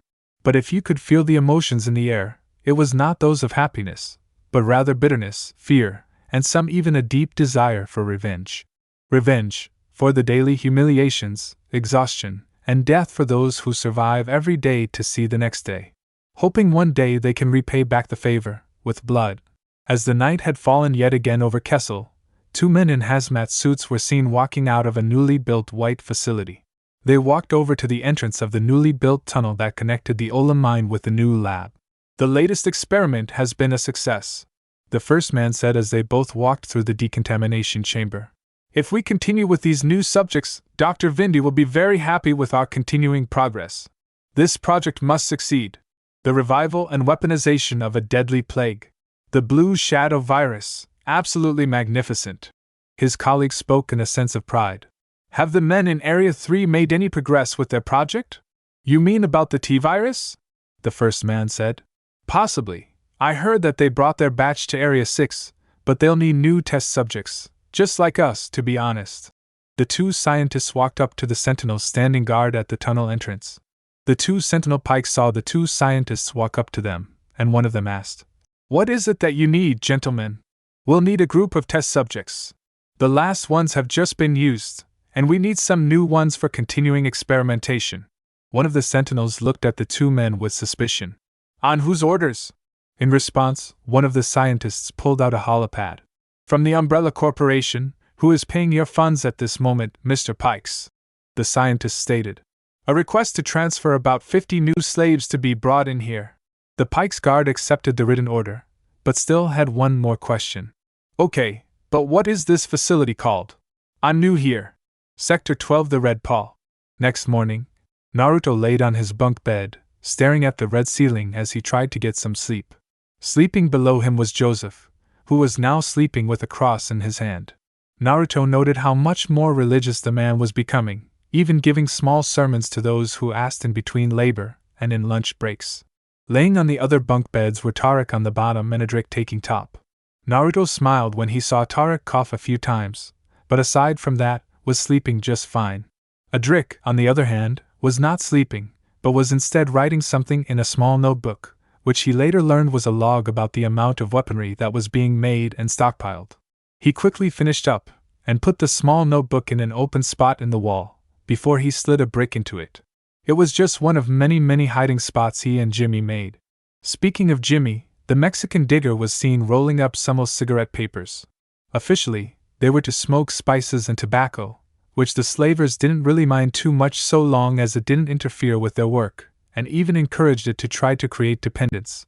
But in actuality, in those small papers were written messages that would later be given to other slaves from different cell blocks. He had already written about 50 kites with each having different messages and instructions for every level of this godforsaken place. Ibrahim, meanwhile, was seen actually smoking one of his cigarettes, which was made from smuggled tobacco. How did you learn to write so small? Done. Jimmy finished his last roll and put them inside his pocket. I did some time in a U.S. jail in Arizona. Got to learn how to make them before getting deported back south. What did you get caught for?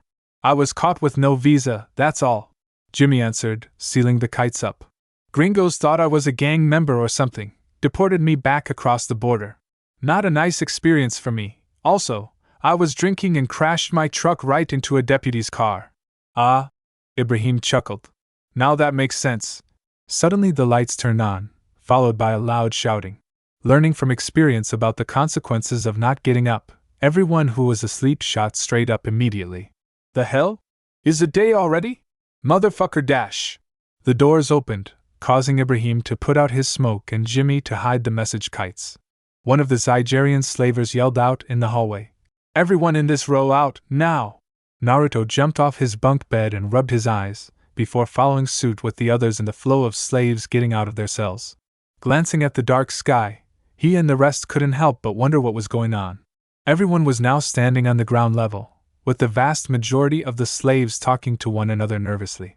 The fact that some of them, Naruto included, was a crucial part of the rebellion got them sweating hard.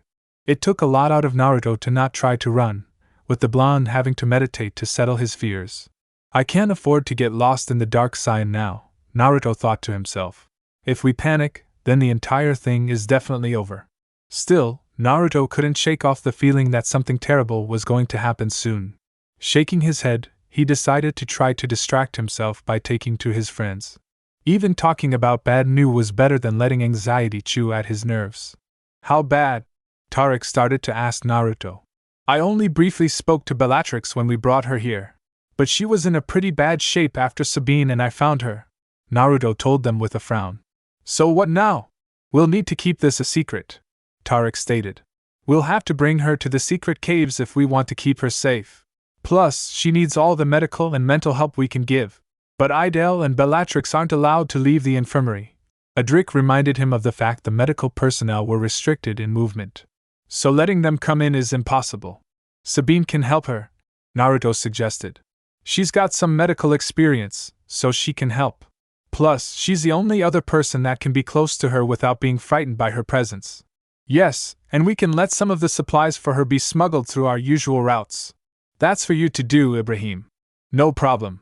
The Libyan nodded while chewing on a stick. But we gotta think how we need to close ranks when it comes to incidents like this against the other women. Try and cover them from such actions. That's where we'll talk to Hera once we see her, Adric told them, since she'll know what to do already. Formation!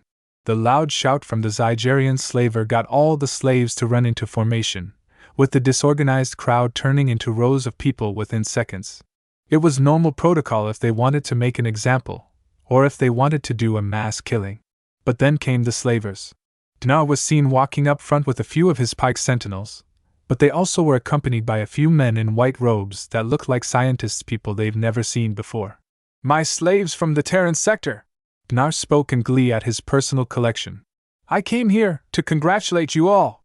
This earned him some uncomfortable/anxious looks, which he visibly relished. Because of your hard work, my mines have shown excellent profit and investment. If one looked between the lines, they would realize that he was referring to the fact that the human race was surprisingly more durable on this planet, with the other species tending to die out much faster due to their biology. This led to Dinar needing to replace slaves a lot less over the past few months. As a reward, I will allow you to take a break from all this spice mining by allowing you to be chosen as participants of a new project. Naruto's glare turned into a look of confusion and uncertain fear. What the hell could he be planning now? I'd like to introduce you to these gentlemen of science. Dinar pointed to the men in white lab coats. These men are from the Umbrella Corporation, a well-known organization for those Earthlings from the Western Atmosphere. Umbrella Corporation? What the hell are these guys doing here? I heard they're supposed to be pharma guys. More whispers like that began to spread like wildfire. Evidently, these guys are pretty well known back in Earth, making Naruto wonder just how much pull they have. Silence! Dinar barked as his men moved towards them with the scientists. They'll handpick the finest of you lot for the upcoming task of supporting them in their findings. Soon after he said that, the scientists wasted no time checking and picking various people they thought were good for whatever twisted project they had in mind, and were forced to wait in a separate area as another group. Her too, one of the two scientists said, picking an African woman who was pushed forward by a sentinel. Naruto began to sweat. They were picking subjects rather quickly, and he was dangerously close to being next. Cough, cough, cough. Suddenly Tariq's coughing started to rile up. The man fell onto his knees as he began gasping for air, holding his chest. Tariq, get up! Adrik hissed/yelled, but it was too late. The second scientist turned his head towards the source of the coughs, and quickly walked up to him, brushing past Adrik. We'll take him too. Might as well put him to some use before he kicks it. The scientist pointed at Tariq, prompting the sentinel grab him by the arm to drag him away. Adrik was about to intervene when... Wait! The scientist and sentinel turned around to see one of the bigger slaves walk up to them, making the sentinels raise their blasters in warning. The large man raised his hands, and Naruto instantly recognized him as Bomber. Let me take his place. He's obviously not well, Bomber said, looking down at both the sentinel and the scientists. This caused the pikes to walk up to him, pointing their guns and staffs at him in a threatening manner. Get back in line before I dash. The pike got cut off by the hand of the scientist, who took a good look at the operator of the burning unit, and thought about it. Sure. Go over there, the scientist ordered. Forget the other one. The sentinel holding Tariq dropped him carelessly, telling him to get back in line as they escorted Bomber towards the other group. The Urzik man was being helped up by Adrik, who looked at him in concern. What the fuck, man, you sick? The coughing, sorry. Tariq looked down and saw that droplets of blood were on his hand. I need to go back to Idel. Cough. Attention! They all turned back forwards as Nar was on the word again. He eyed his remaining slaves, frowning at how many he was going to lose, before turning back to the group of chosen participants. All the slaves watched as the chosen slaves were all put in formation, with Bomber being at the front. Psst, Naruto. Naruto tried turning to the person next to him, but felt something shoved right into his pocket, and the mystery man told him. Bomber gave me this, told me to pass it to you. Told me you'd understand. Naruto looked over at his large friend in concern, and saw how the large Russian was looking at his direction, nodding to him to tell him that he was going to be alright. As they began walking right towards the new, white tunnel, these chosen participants grew worried as they looked at the sunlight for the last time, not knowing if they'll ever see it again. Kirigakure. Kirigakure, also known as the village hidden in the mist, is a shinobi village that is part of the 5 big powers of Elementia. This village, nicknamed the Village of the Bloody Mist, was currently going through something that they hadn't experienced for many years. Peace. For the first time since ages, true peace had finally made its way to the lonely, yet brutal village. The people were finally able to rebuild, as the village had finally ended its long and bloody civil war that had destabilized the region for so many years, with numerous atrocities that had been committed across the land of water and its population by rogue ninja, bandits, and deranged bloodline lynch mobs that would fill the streets with the bodies of their victims. But now that was over, all thanks to the rebels and the new Mizukage. She was now seen walking through the village's market that not only had been rebuilt, but also had gone through some new technological changes thanks to their new allies and visitors.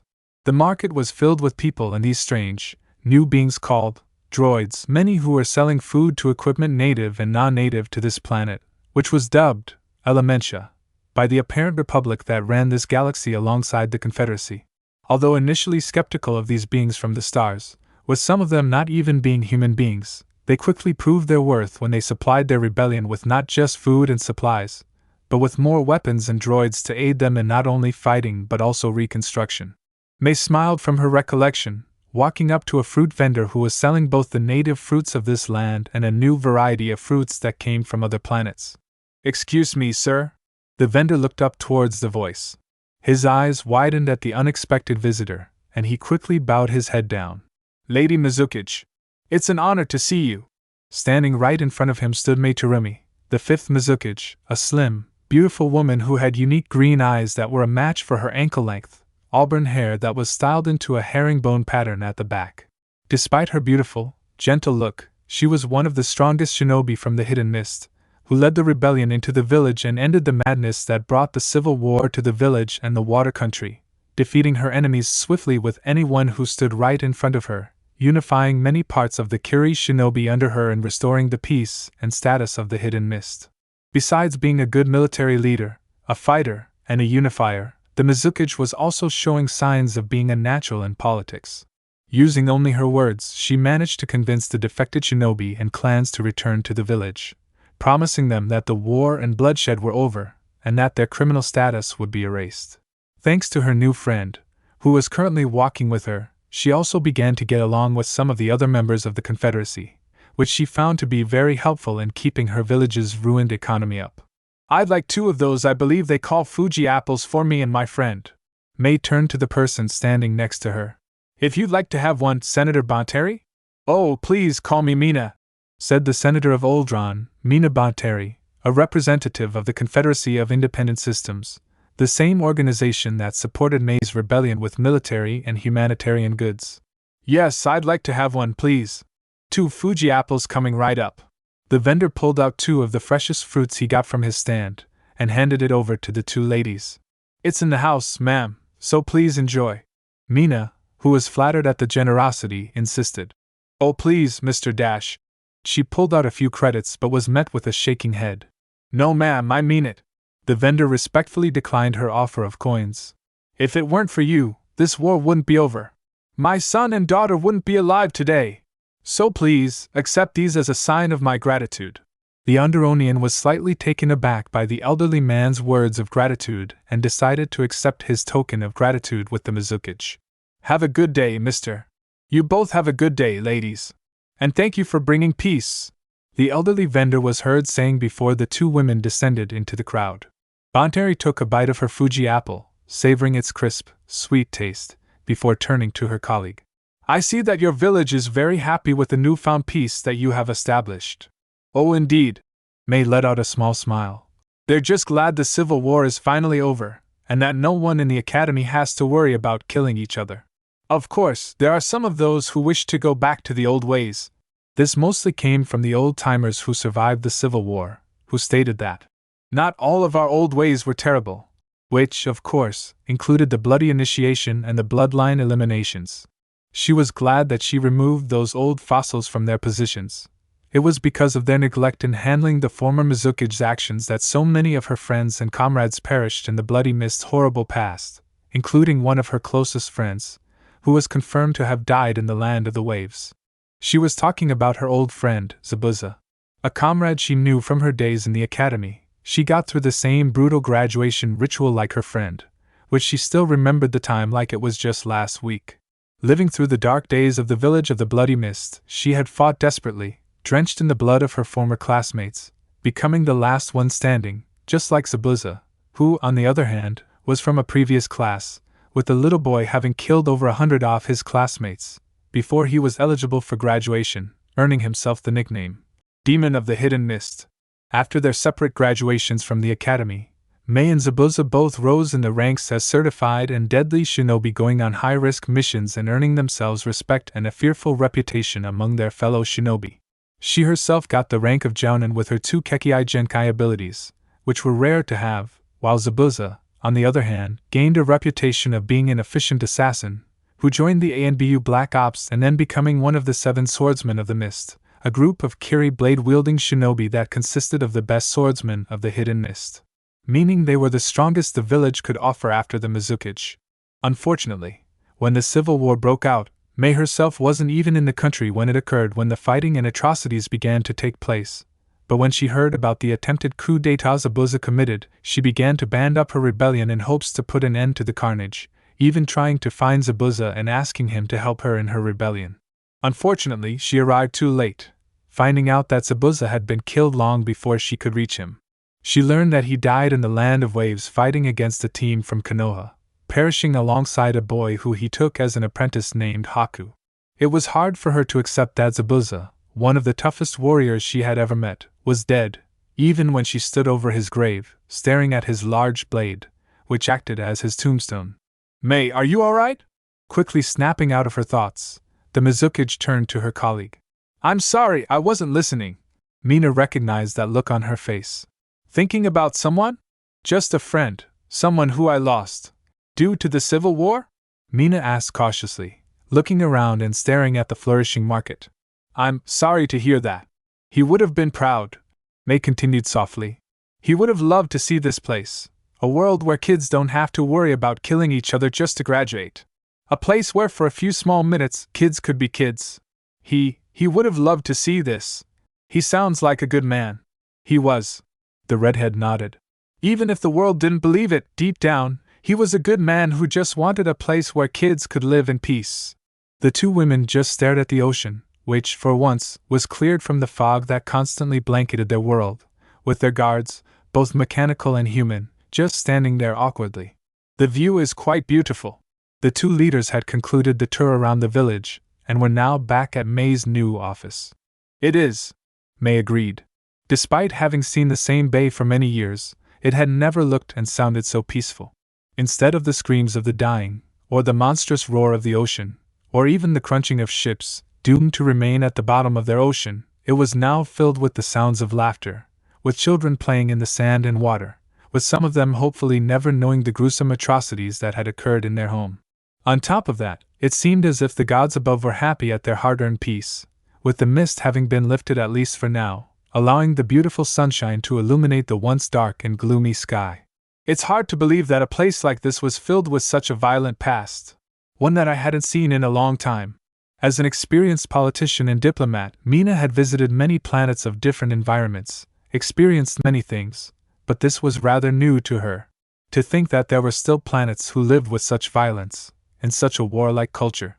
Racking her brain for any similar cultures, the only ones that came to mind were the Mandalorians and the Kalish. It seems like a beautiful city. I know what you mean, May replied as she looked out her window, her thoughts the same as her friend. A village like the Hidden Mist deserves better than it had endured. Mina let out a small, supportive chuckle. Well, I'm just glad that we were able to help you with your first steps to peace. I just hope that I made the right decision, May said with a sigh, as it was a frustrating week for her. Because I feel like this will not be the end of it. Don't think back on it, Bonteri reassured her. That's just the scare tactics that they usually do. Believe me, the Republican Senate bureaucrats are known for doing that. Especially now with their new chancellor. She was referring to the newly elected Chancellor Palpatine, the former senator of her former protege's planet, who was now the Chancellor of the Galactic Republic and one of the core reasons for the current discourse of the separatist movement. Mina frowned at the thought of the elderly Chancellor. There was something about the man that greatly unsettled her, despite his kind demeanor.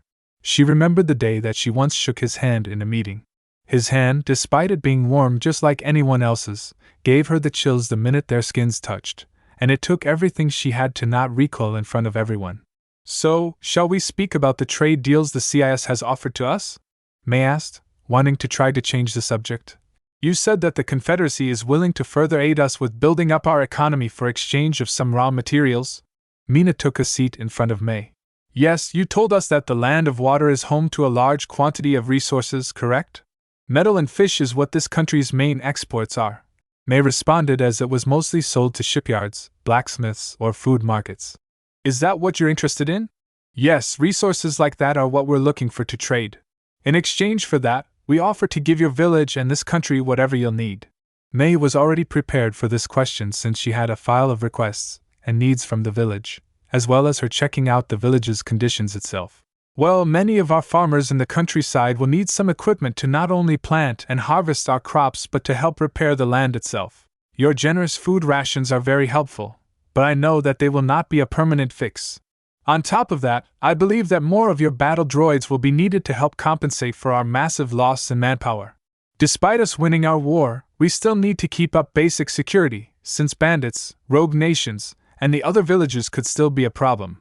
Bonteri nodded to all of that. I see no issues with it. Once I return to the Parliament, I will bring this forward, alongside the other trade agreements and negotiations from the other CIS village members of Elementia. I will warn you, though, that there will most likely be some hesitations against some parts of your needs, due to our limited resources and from general politics. But I believe that your requests should go through without much trouble. How so? Who are the other involved parties? May asked. She knew that the Hidden Mist wasn't the only village that aligned itself with the Confederacy, but aside from that, she had no further knowledge about Elementia's galactic alliances. Well, it's too soon to tell about the smaller villages, but I can talk about the other big four. Banteri spoke, trying to recall the negotiations. The Hidden Cloud Village, for example, wasn't clear enough on what they specifically wanted, while the Hidden Rock spoke about wanting to expand their military might by trying to negotiate for more droids on their grounds, so they could be placed on the borders, something we are currently opposed to. Even though Kumo had quickly aligned themselves with the Confederacy, the CIS wasn't very sure what to think about the village, especially since communication had been difficult since then. Kumo told them that they needed more time to think, but that was months ago, and on top of that, the CIS lost contact with the droids they sent them, which only created more distrust. On top of that, the basis of their strained partnership only seemed to have been born from Konoha's decision to join the Republic, which didn't exactly leave them with any clue to what they could want or offer. Then there was IWA, who was the complete opposite. While Kumo hinted at what they wanted with the droids, IWA was more blunt about it. The Hidden Rock, who was still bitter about the previous war, wanted not just more droids, but multiple droid factories and the Geonosian scientists to produce more droids. However, because they lived in the mountains, they were rich with metallic resources, which was why the Trade Federation, despite the fact that they were probably going to use the droids for a preemptive strike on their neighbors, had pushed to include them into the CIS.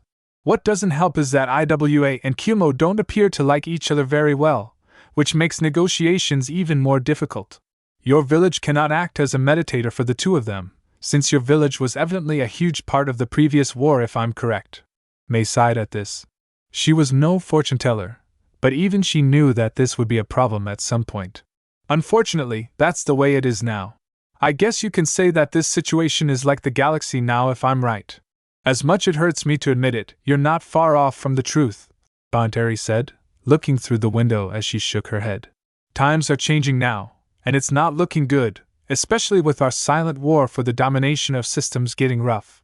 The two factions were struggling to gain allies, and while the CIS was gaining lots of support, the Republic was too, and hostilities were beginning to escalate. The doors suddenly opened as a B-1 battle droid stepped towards Banteri. Ma'am, we've just gotten a transmission from Count Dooku, saying you're needed back on Raxus for an immediate session of Parliament. Mina let out a small sigh as she reluctantly stood from her seat. I guess duty calls me back home. Sorry I can't stay much longer. It's okay, we at least got some key issues cleared out. Oh! Mina clapped her hands. I almost forgot something. I've arranged a gift for you as a token of respect for joining the Confederacy. Please, it's not needed. Nonsense. You'll love it. She turned around and clapped her hands. Come in. The doors swung open again, and this time, a different-looking droid stepped inside. This one was much larger than the B-1 battle droids, and yet it didn't look very fit for battle. Large and cumbersome with its thick upper body, it looked much more rectangular. Its head held glowing, white eyes that took the form of two upside-down trapezoids. The top of its geometric head was a small cover akin to a hat, which looked like a way to block out the sunlight, albeit ineffectively. Unlike the tan color the B-1 battle droids usually were painted with, this droid had a much more variety in colors. Its hat and head was painted red and blue and silver, with the rest of its metallic body following the same three colors. She noticed how the color red was mainly painted on its head, and she couldn't help but touch her hair. What kind of droid is this? Mei asked. This is one of the brand new droids the Geonosians have invented. It's a T-Series tactical droid, a droid built not for battle, but to help you come up with countless strategies for battle. Hello, ma'am. The droid's emotionless, robotic voice buzzed through its voice processor. I am a T-Series tactical droid, Unit 054. It is nice to meet you. I hope I can be of great service to you in the name of the Confederacy. Meanwhile, on the other side of the village, there was an area where most decent locals would not go, but where the newest visitors of the galaxy gladly went to not be bothered by the law. This was the Curie Red Light District, the seediest, dirtiest, poorest part of the village that has similar districts in every village on Elementia. But unlike the other major villages, this one was already being a popular hotspot for the worst parts of the galaxy: smugglers, assassins, and of course, bounty hunters. This was also where two known individuals were seen walking down the street towards a small, but popular bar that was known to have back rooms for certain customers who wished to not be disturbed. Are you sure they're here? Cad Bane growled, walking behind Django, who was wearing a cloak, concealing his infamous armor. Django was also pushing a cart with a small, metal crate full of items he brought back from the Uzumaki Island. I doubt anyone reasonable would travel this far from Tatooine to come and listen to your offer. Including me. That I know, but I'm paying you to help keep trouble off my back, Django said, ignoring the curious and greedy stares the box in front of him was getting as he walked further until he found that bar he heard about. Now stop complaining and help me find this bar. You know, if we didn't know each other for this long, I would have shot you in the back already. Sure. Django made a dry, unusual shrug before he stopped right in front of what he was looking for, a bar named the Tipsy Mist. Here it is. Bane walked past the Mandalorian. Let's get inside and find the bastards. The Duros entered the bar, with Django following suit. Once the two entered inside, they were met with a dimly lit room, with an obvious smell of toxic, illegal substances in the air. The two could see people at tables smoking and some snorting whatever they had into their bodies while being accompanied by the local working girls in their revealing clothing. Two of those local girls noticed the two bounty hunters and walked over to them in a seductive way with sly smiles, with the first one trying her luck with the Duros. Hey baby, do you want to have a good time? Get off me, woman. Bane glared at the woman. I don't have time for the likes of you. He pushed her hand off his shoulder and walked forward as the first girl fumed in anger and walked away. Django, on the other hand, looked at the other woman, who stood there quietly. Look, ma'am, no harsh feelings, but we are looking for some people we're supposed to meet up here. A bald-headed woman with an antenna sticking out of her head. Oh, that woman, she's in the back room with some of the other guests waiting for you. She led him through the bar, expertly dodging shoulders and groping hands. She told us you and your friend would arrive. Please keep your head down and follow me. Thanks, ma'am. He followed her to the back of the bar with Bane, who followed right after him, while gaining a few stares from the locals who weren't used to seeing a non-human coming here to a place like this, to which Bane just ignored them and continued onwards. Opening the door for the two patrons, the working girl said to them, They're at the end of the hallway, left door. The two walked past her with the working girl looking at them before closing the door behind them. Walking down the dank hallway, Django was able to see that the other rooms were occupied with some of the patrons, busy with the girls they had hired for their pleasures. Years of experience and professionalism taught him to block out the moans and screams as he continued to his room. Finally, making it to their room, he knocked on it roughly in a certain sequence. A second passed by, before it slid open, allowing the two of them in. Stepping inside, they were greeted by the sight of familiar faces. Castas, the Cladoinian bounty hunter with the literal big mouth, was seen drinking from a bottle of sake he ordered, and he looked like he was barely standing on his 2 feet as he was facing off a bounty hunter the two did not recognize. The said bounty hunter was a female Zabrak, who, while a few inches shorter than the Cladoinian, did not look intimidated at all, and instead glared at him like he said something that set her off. Care to repeat that, you pathetic drunk? The Zabrak said to Castas in front of everyone, including Aura, who sat near the table with a drink in her hand and her legs over the table, accompanied by Zam and young Boba, who was watching this scene unfold. Sitting near them was a careful individual with a canine-like beast laying next to him, observing the scene for himself. Go make yourself useful, you stupid tramp, and go find yourself a bed and dash. He didn't get to finish his sentence, as he got a kick into the face that made the blabbering bounty hunter stumble back and hit his head against the wall, knocking him out of consciousness. Castas, you loudmouthed idiot! Aura sighed, shaking her head before taking a sip from her drink. Sam shook her head. I don't even know why we even let him in here, even though I guess it's better than Greedo. Everyone. Django announced his entry and gained everyone's attention. Well, look who it is, our missing knight in shining armor. Aura chuckled, standing up and walking over to them. So you came after all. Good, because no offense, but don't make it a habit to make me a babysitter for him. That ain't my job. Dad? Boba walked over to his father. Why are we over here anyway? He ruffled Boba's hair as Django answered. I've been going through some of my old roots, and had to be alone for a while. Thanks anyway for looking after him. Your old roots, you say? Aura chuckled at this. In a place like this? Spare me, Django. What does a primitive place like this have that is remotely close to your Mandalorian past?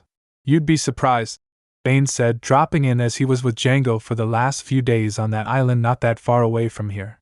The things we saw were something you wouldn't believe even if you saw it with your own eyes. Django then noticed two unknown faces. Who are these two, if I may ask? The female Zabrak didn't look intimidated by Django's appearance, despite him being a legend. The name's Sugi. She pointed at the Kyuzo male in the corner. That's Embo, and lying beside him is his Anuba partner. Embo, I've heard that name before, Bane said, looking at the Kyuzo bounty hunter, a good one he heard. Someone who possibly could be an equal to Aura as a sniper, but also a ruthless close-range fighter who would kill his bounties in the most brutal way possible. Gotta give him respect for a reputation like that. Okay, Sam said, not wanting the conversation to take a different turn. Let's stick to the subject. What have you two been doing lately? We've been exploring a former village that was abandoned for a long time, the ruins of the former village hidden in the whirlpool, a place that's not that far away from here. He answered her question, gaining some weird looks from his fellow bounty hunters and even a weirder look from his son. Ruins? What were you doing at some old ruins, Dad? Because Boba, your father, found out his old comrade's extended family were villagers of that place. Bane answered his question while tipping his hat. And to top that, there might be an extended family member alive who we accidentally met not that long ago. Wait, what? Aura turned sharply towards the Mandalorian.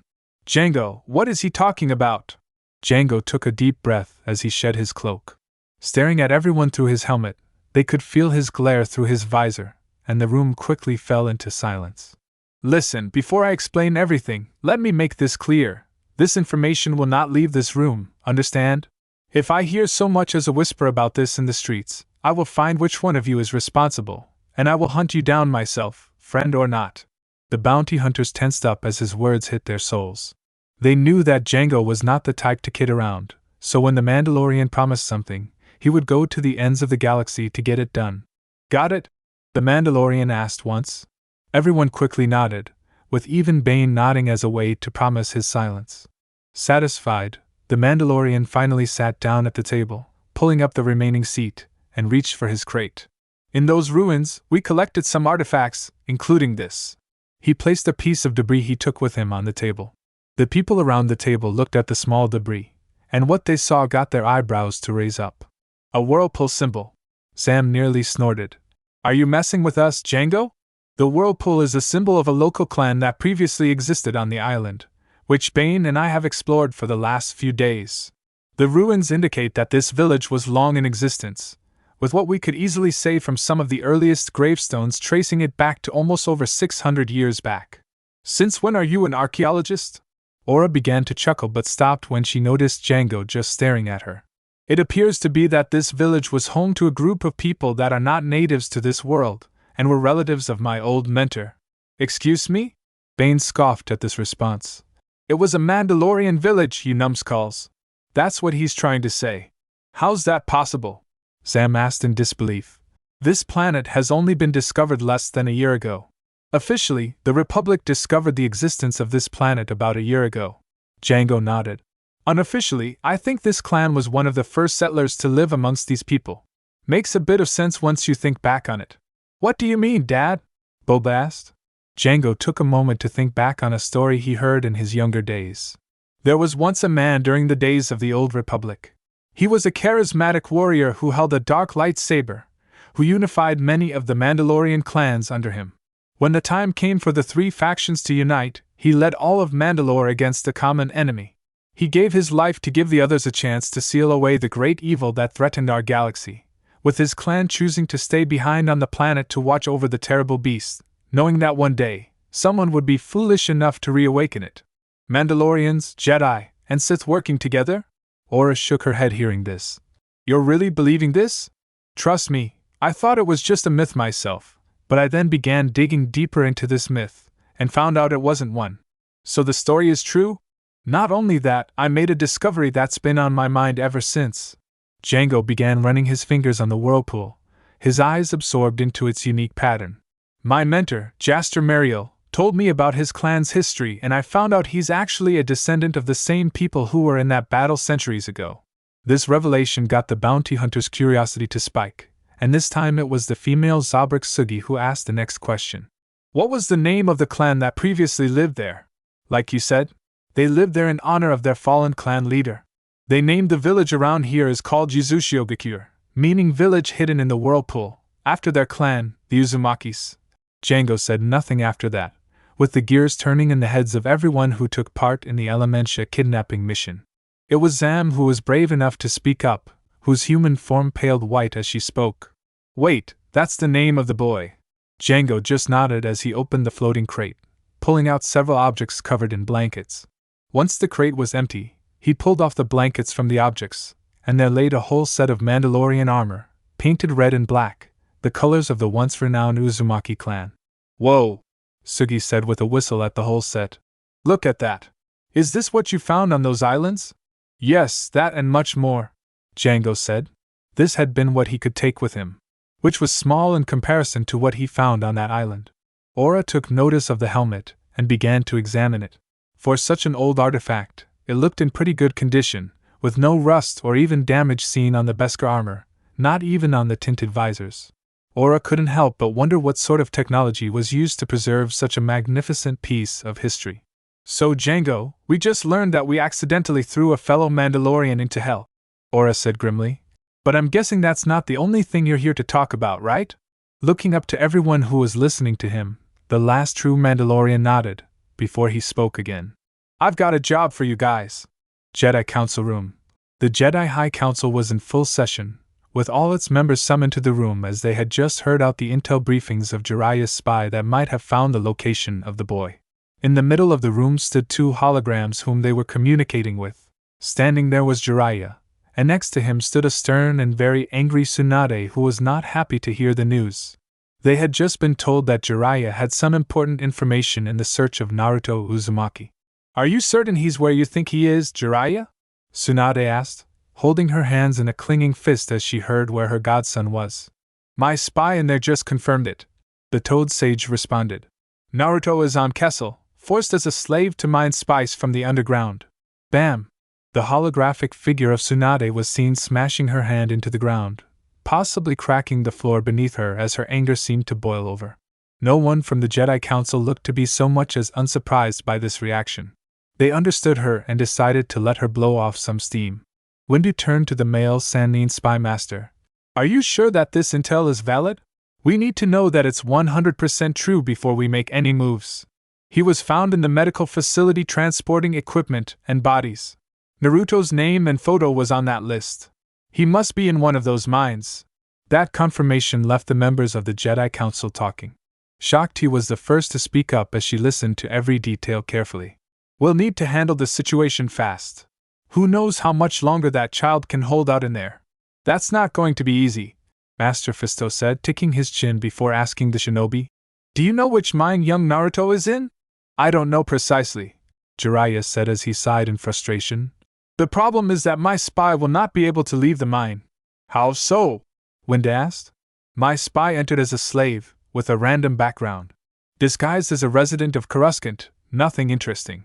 I lost contact with him before he could directly tell me which mine he was in, but he did tell me that it was run by a Zygerian slave owner named Darstnar.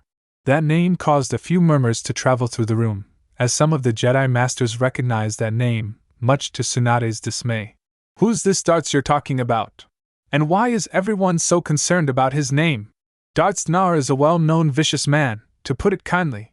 This was coming from the Jedi Master Ithkoth, an Iridonian Zabrak who had some knowledge of the slaver.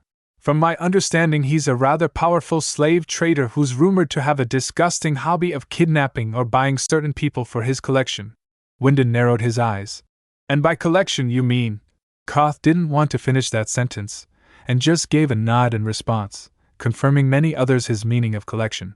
Action to be taken, it must. Yoda said what needed to be said. Plan you have to locate, you have, Master Jiraiya? I do. Jiraiya nodded. But for that I'll need a team of shinobi to come with me. He turned towards the Hokage. Tsunade, I'll send you the coordinates of my current location.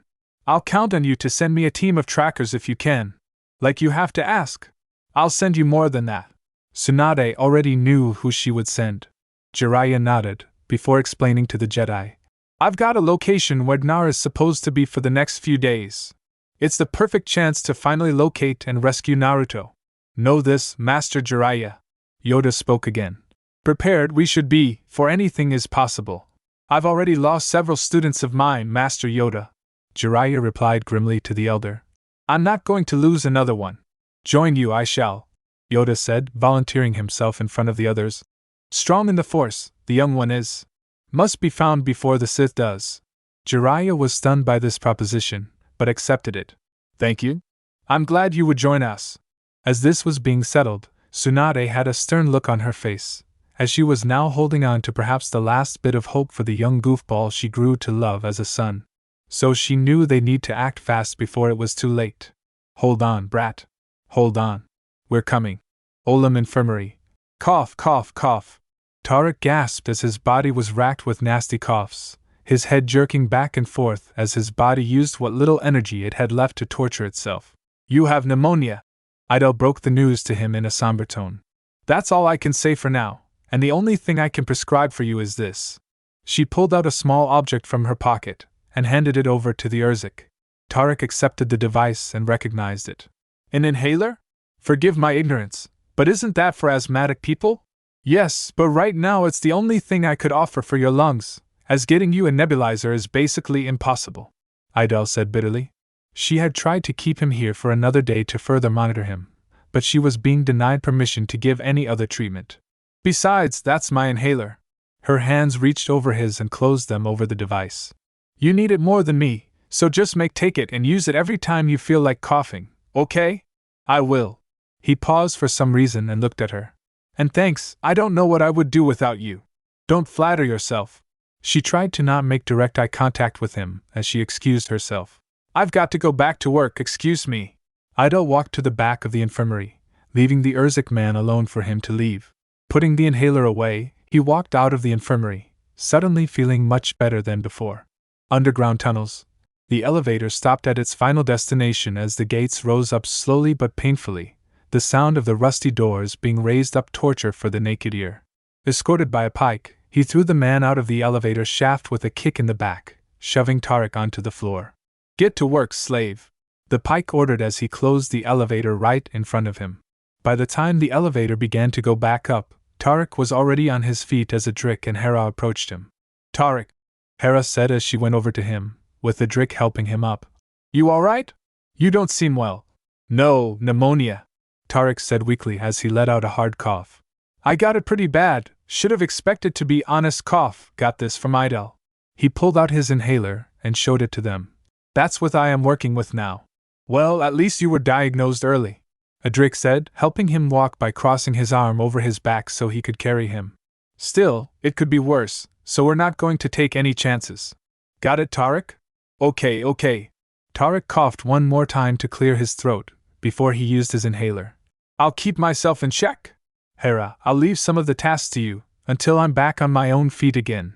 Hera, who was already taking on a major role in the underground resistance, nodded to this responsibility being given to her. Of course, just try and be careful, okay? There's no need for you to be worked to death by these bastards. They'd like that, wouldn't they? A chuckle escaped from Tariq's mouth as he gained a few smirks from the others.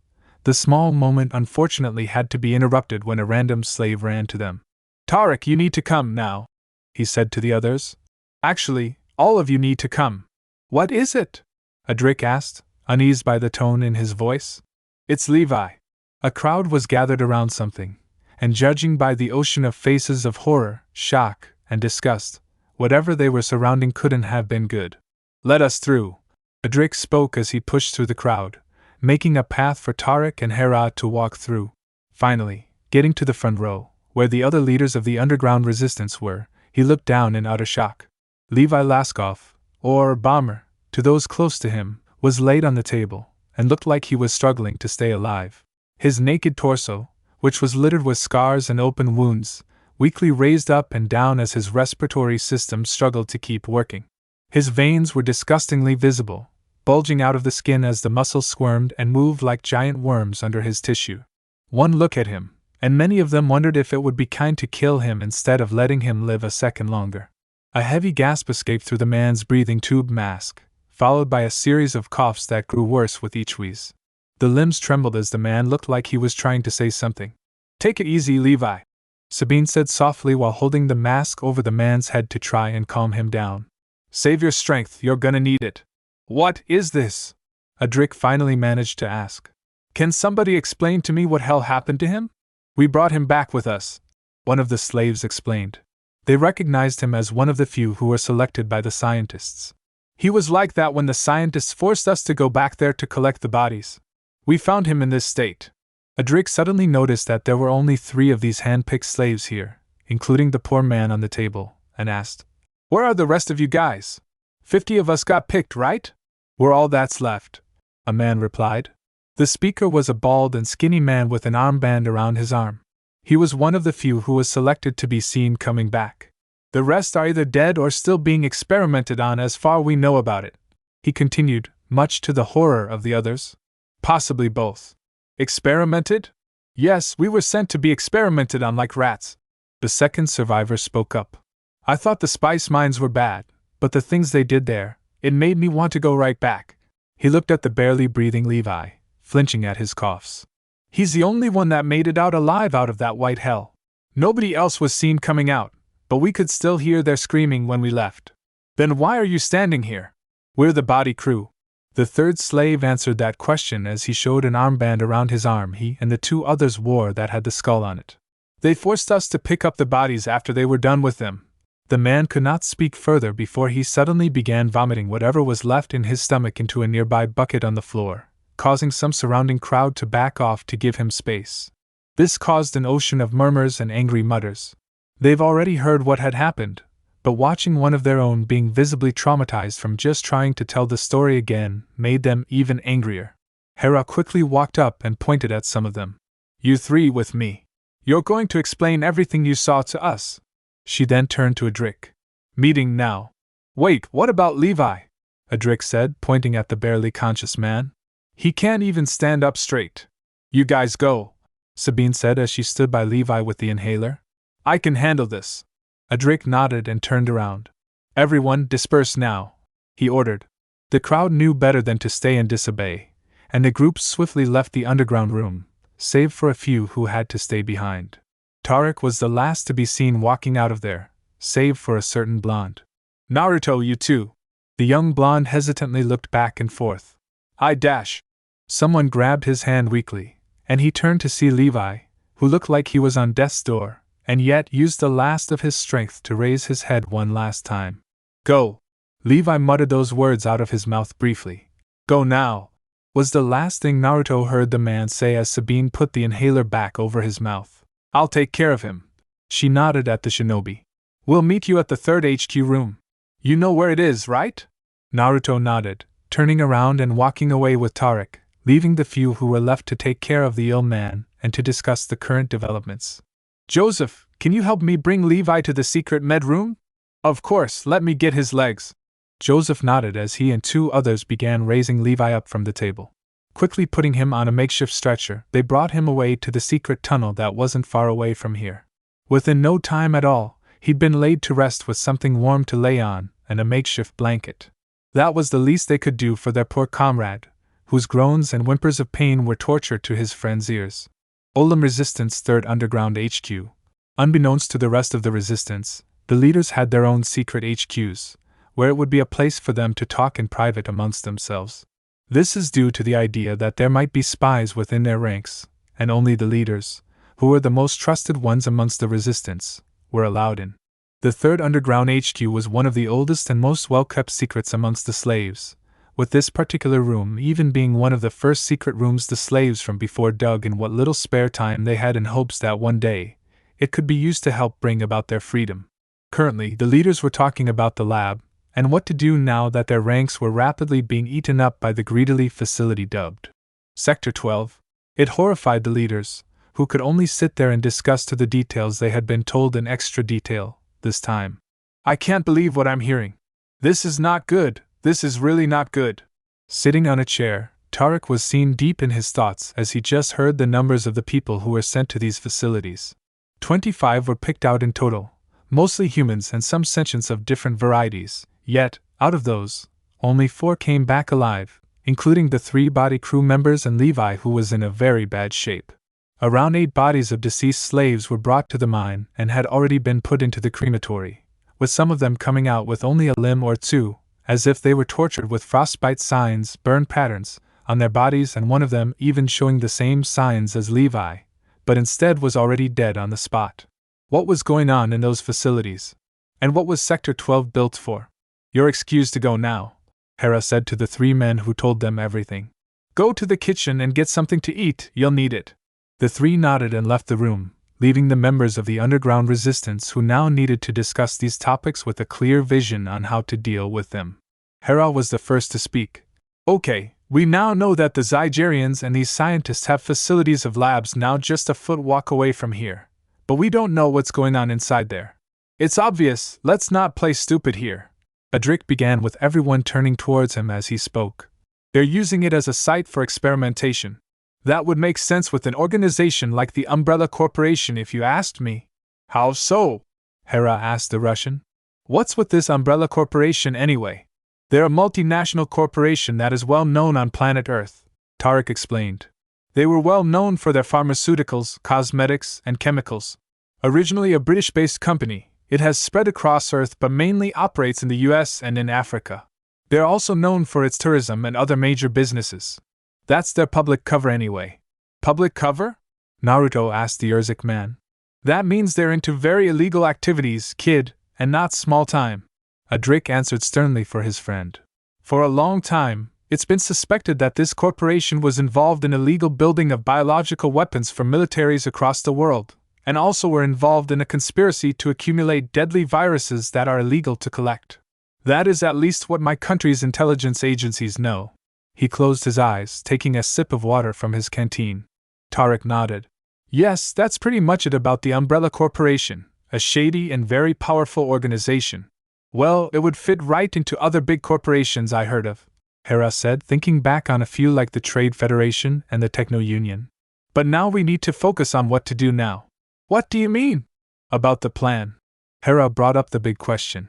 Will it go through, or do we postpone it further? To this, murmurs began to travel around the room, but they soon died down, not daring to come between the conversation between the main leaders whom they were focused on. Tarek looked around and noticed the many stares he was getting from the other members, all knowing that it was Tarek who had the last word of it. We aren't ready yet. We need some time to dash. Need some time? We don't have time anymore, one of the other leaders protested. We need to act now before it's too late. A yellow Twi'lek resistance member of his level then went a bridge too far. You, on the other hand, are on death's door, but I dash. Hey!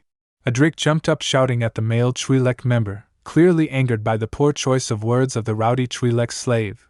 But before he could act, the Russian's second-in-command clapped his hands. Sit down and let him speak. Thanks, Adric, Tarek replied gratefully before he continued. I understand that many of you are unsettled by the stories coming from those laboratories right now, but the matter of fact is that we need to keep our focus. We cannot afford to make irrational decisions now. And why shouldn't we just start now? The same Twi'lek slave argued, getting some nods. We've got the weaponry, we know the guards' posts, got their schedules and everything. What's holding us back? The control room. Hearing this, all heads turned to the green Twi'lek Hera. In order to make the riot work, we need to be able to deactivate the electric collars around our necks, Hera explained, getting some nodding heads as she continued. We can't do that now because the one who worked up there in the control room was one of the people sent to that facility. Which means what? The male Twi'lek resistance member asked stubbornly, getting some weird looks from Adric and Tarek briefly before Hera continued. Without somebody inside the control room, we won't have access to the other levels, let alone make sure that these collars on our necks won't be a problem. Hera pointed to her own collar for emphasis. Besides, it's also the only room where they can communicate for larger reinforcements. It doesn't matter if we take control of the other two targets, Tarek explained to the other resistance leaders. So long as that control room remains active and under enemy control, our chances of getting out of this hellhole are close to zero. Then why not just send someone as a replacement? The Twi'lek male demanded, getting some annoyed and frustrated glances.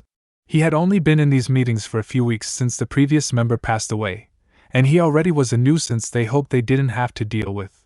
Adric inwardly groaned, but calmly responded. We've already tried to get a replacement there, but they refuse to bring any more slaves up there, even for cleaning. This leads me to believing that they are suspicious of our activities. This was everyone's fear coming true. After months and months of planning, there was a sudden obstacle that was not easy to solve. To make matters worse, it would seem like they were running out of time to replan their escape. So, what should we do now? Every member of the meeting looked to one another, hoping for someone to have an answer. This delicate situation was something an easy solution could not help with.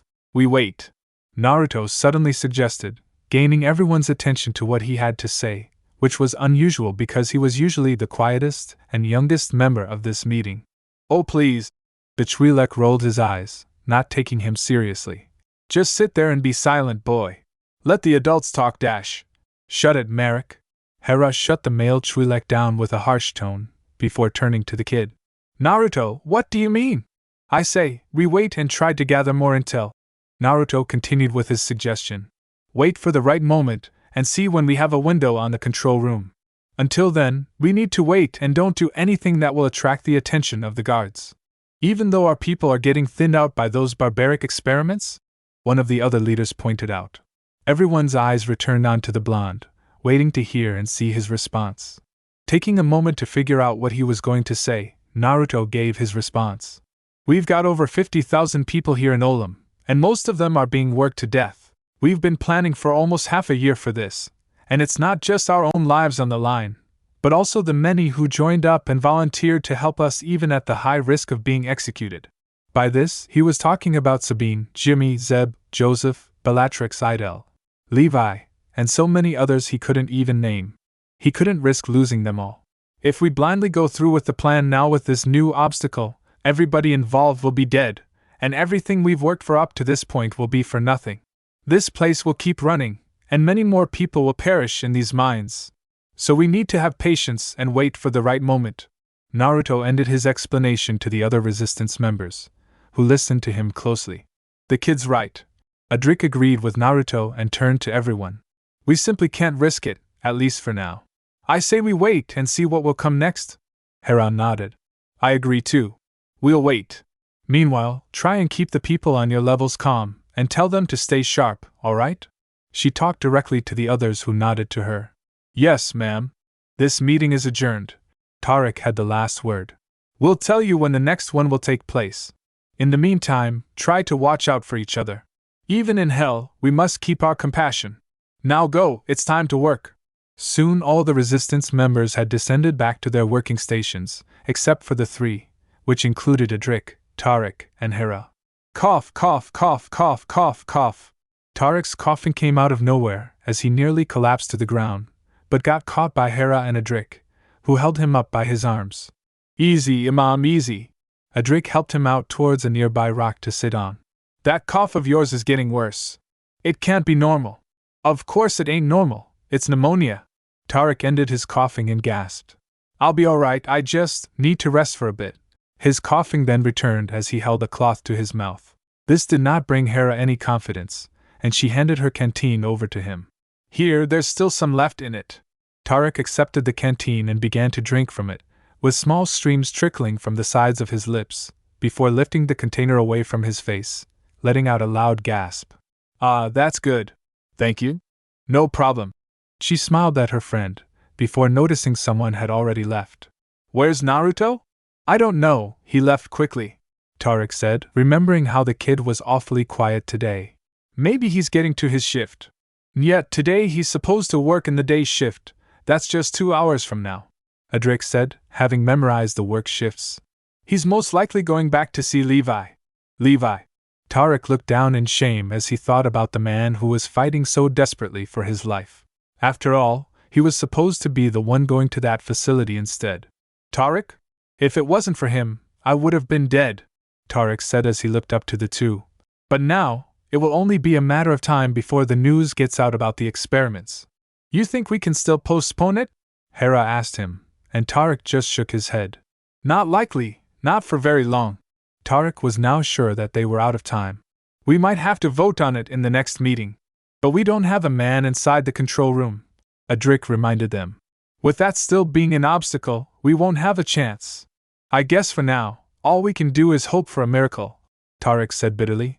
Just then, a Radian walked in, and gave the signal that it was almost time for their shift. Nodding at him, he quickly turned back to his friends. Before we go, There's one more thing I'd like to discuss. Adric raised his eyebrow. About what? Gasp. Levi let out another choked gasp as he clawed at his throat. Sabine, Jimmy, and Joseph's teeth were chattering as they fought the urge to cry and lash out at one another, tugging at their hair or biting their lips until it bled. Despite their near hysteria, they managed to try to give the dying man some water. Remember to keep some water for yourself, Jimmy warned his friend. You won't get another full canteen for at least 3 days, you know that. I cannot afford to be greedy in a time like this, my brother, Joseph responded as he kept giving Levi his remaining water he had.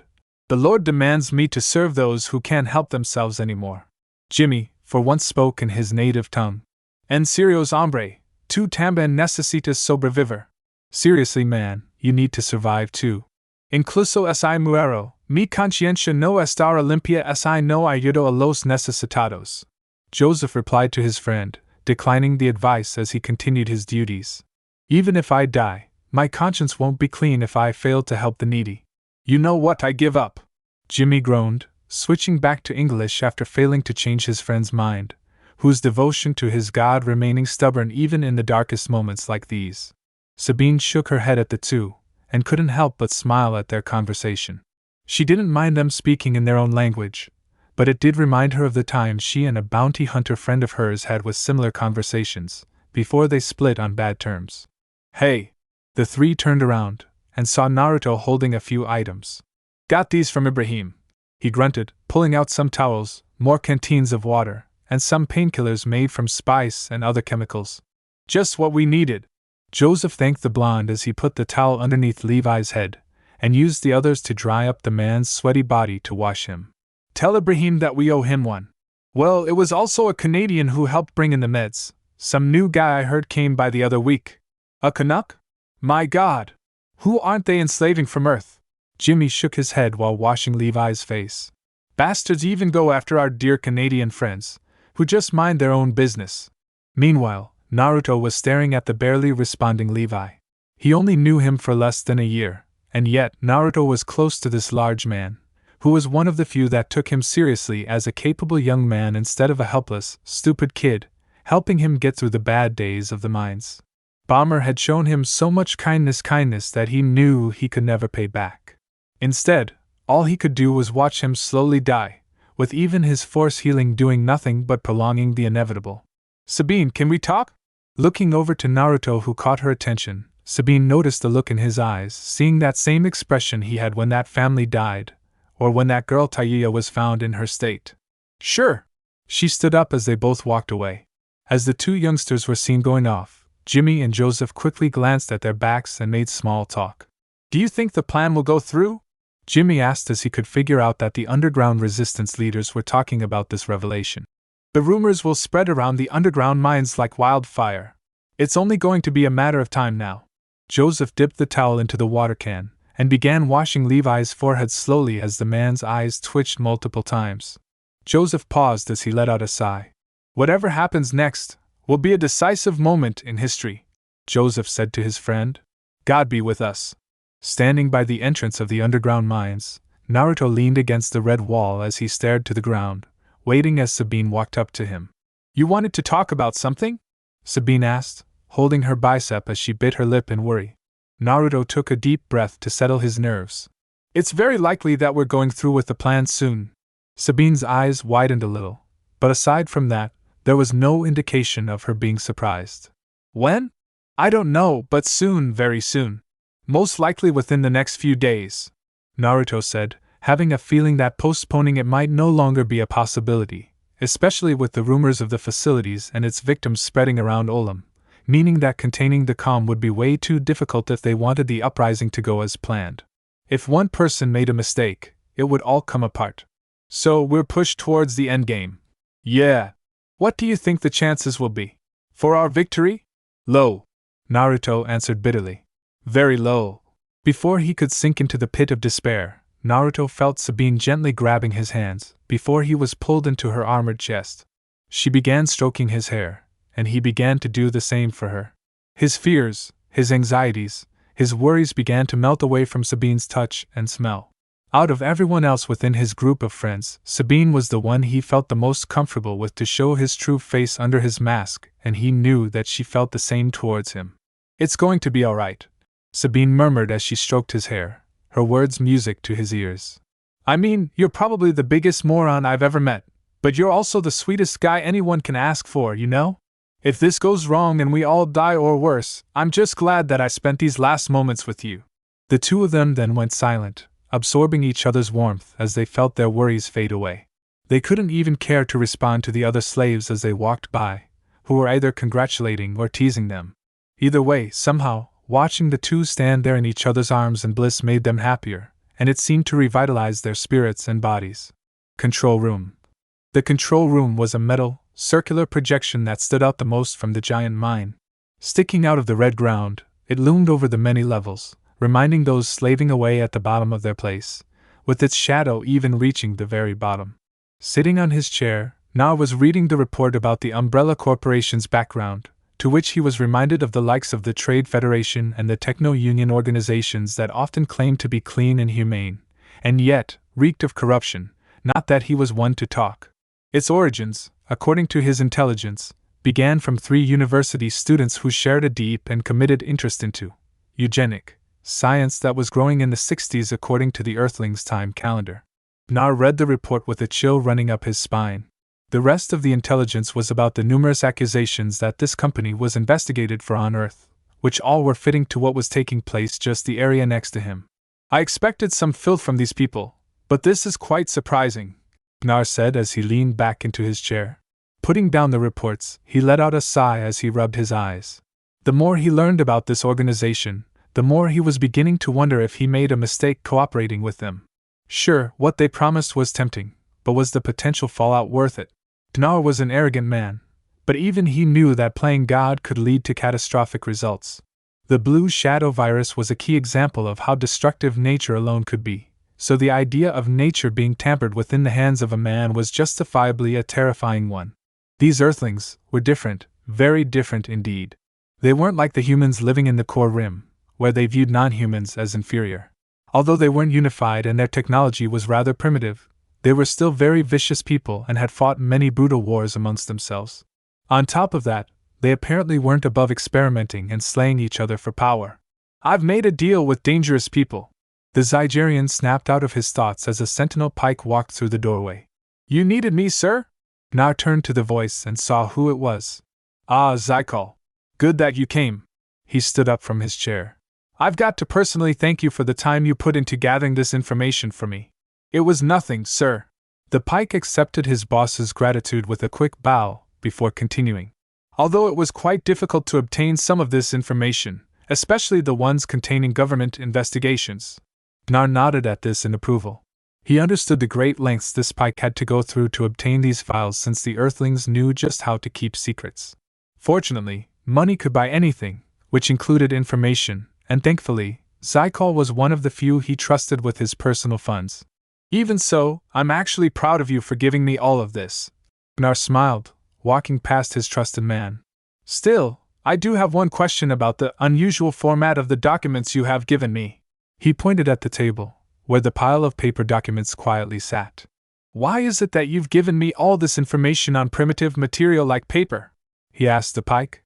"Don't get me wrong, you haven't disappointed me, but this question is one out of curiosity." "Well, apparently the Earthlings still use this type of material." Zykal paused shortly before continuing.